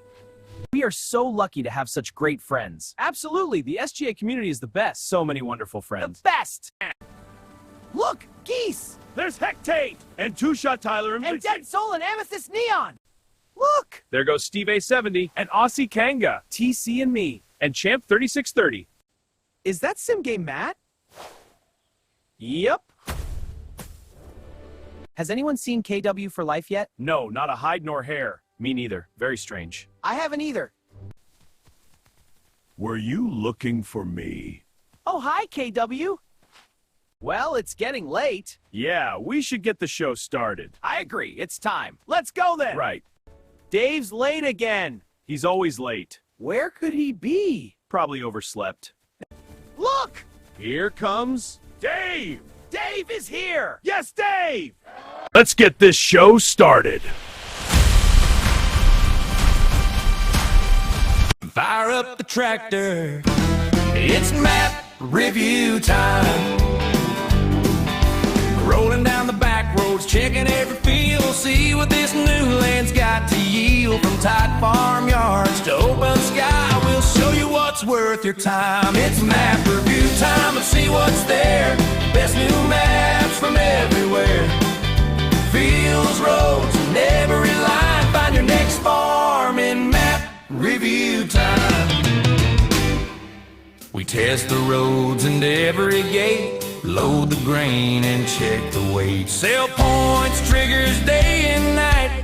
Push this map till it's done right. It's map review time. Let's see what's there. Best new maps from everywhere. Fields, roads, and every line. Find your next farm in map review time. Map review time. Farming Simulator 25. All right, we're back. So I just want to say one last thing. Oh, we got an ending video for you guys too, so don't go anywhere yet. We got a brand new clip you haven't seen yet for the ending of the show, which will be coming up real soon. But there are so many hidden things that a lot of new viewers are not going to understand. And even the viewers that do understand have probably missed in all those little clips and why they're there. That you're probably going to have to watch it for. Like Green Thumb, I missed the glow sticks. Casket is my sidekick. But every one of those scenes usually has to do with something about something humorous that has happened or discussions, it's just behind the scenes stuff. And some of it, not all of it, but 99% of it. The glow sticks, I'll give you a little example. When you pan to the the turkey that's in the computer room, Hunter Farmer, and you see his computer room, he has the blow up dolls and glow sticks. Because as a joke, one time when we were playing Subsistence, NBC kept giving me all his glow sticks, and it just became a big thing that everybody would always give me their glow sticks in the game, and it became a very big laughing point. So one day, Hunter Farmer says, Farming Trucker says, you're going to get a present in the mail, and I have no idea what it's going to be, and I can't tell you. And I get out there, I open it up, and it's a box full of glow sticks. So that's why he has the present for me. The other thing he did was he sent me a Christmas present, and it was literally a blow-up doll, very much like the one that is in there. It was actually a Christmas ornament blow-up doll, but message received. So it literally, that's why that one scene. But we have little things like the corn and the Pop-Tarts, and those things have been discussed on so many of our shows that it all yes, the blow-up doll, he sent me one. He actually sent me one. I think it was for Christmas. And it looked almost exactly like the blow-up dolls that were in there. It wasn't a real blow-up doll, but it was a doll that was blown up. They bought and sent it to me. So yeah, as you go through all those little clips, there's some pretty funny things, and that's why, they say there's Dave, and the very last scene is me, the biggest creature in the game, because I'm it's the bison. Even bigger than the water buffalo. I chose the bison because I run the SGA. But in my own humility, I'm dragging behind the the blow-up doll and wearing glow stick earrings in the very final scene. So it all kind of tied together. And I hope you guys, I could tell you guys really enjoyed it, which is awesome. So with that being said, I'm going to get set up here to do a raid, and before I raid, who's out there? The 2022 farming guy is actually playing Farming Simulator tonight. So I think we'll read over to him. I always go by game choice first if one of our team members is playing the game. So looks like he is on it, and we didn't put him in the video. Next time, see, I couldn't include everybody either. Where'd he go? There he is. I'm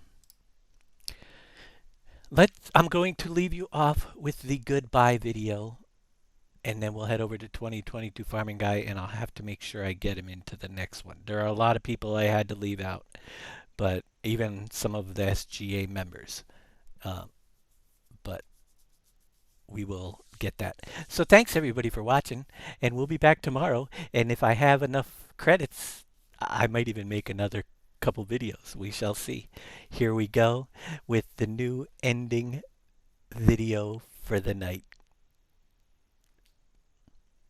Didn't have to end this way. It doesn't. If more people subscribe to us on YouTube or comment, like, and share, we could be saved!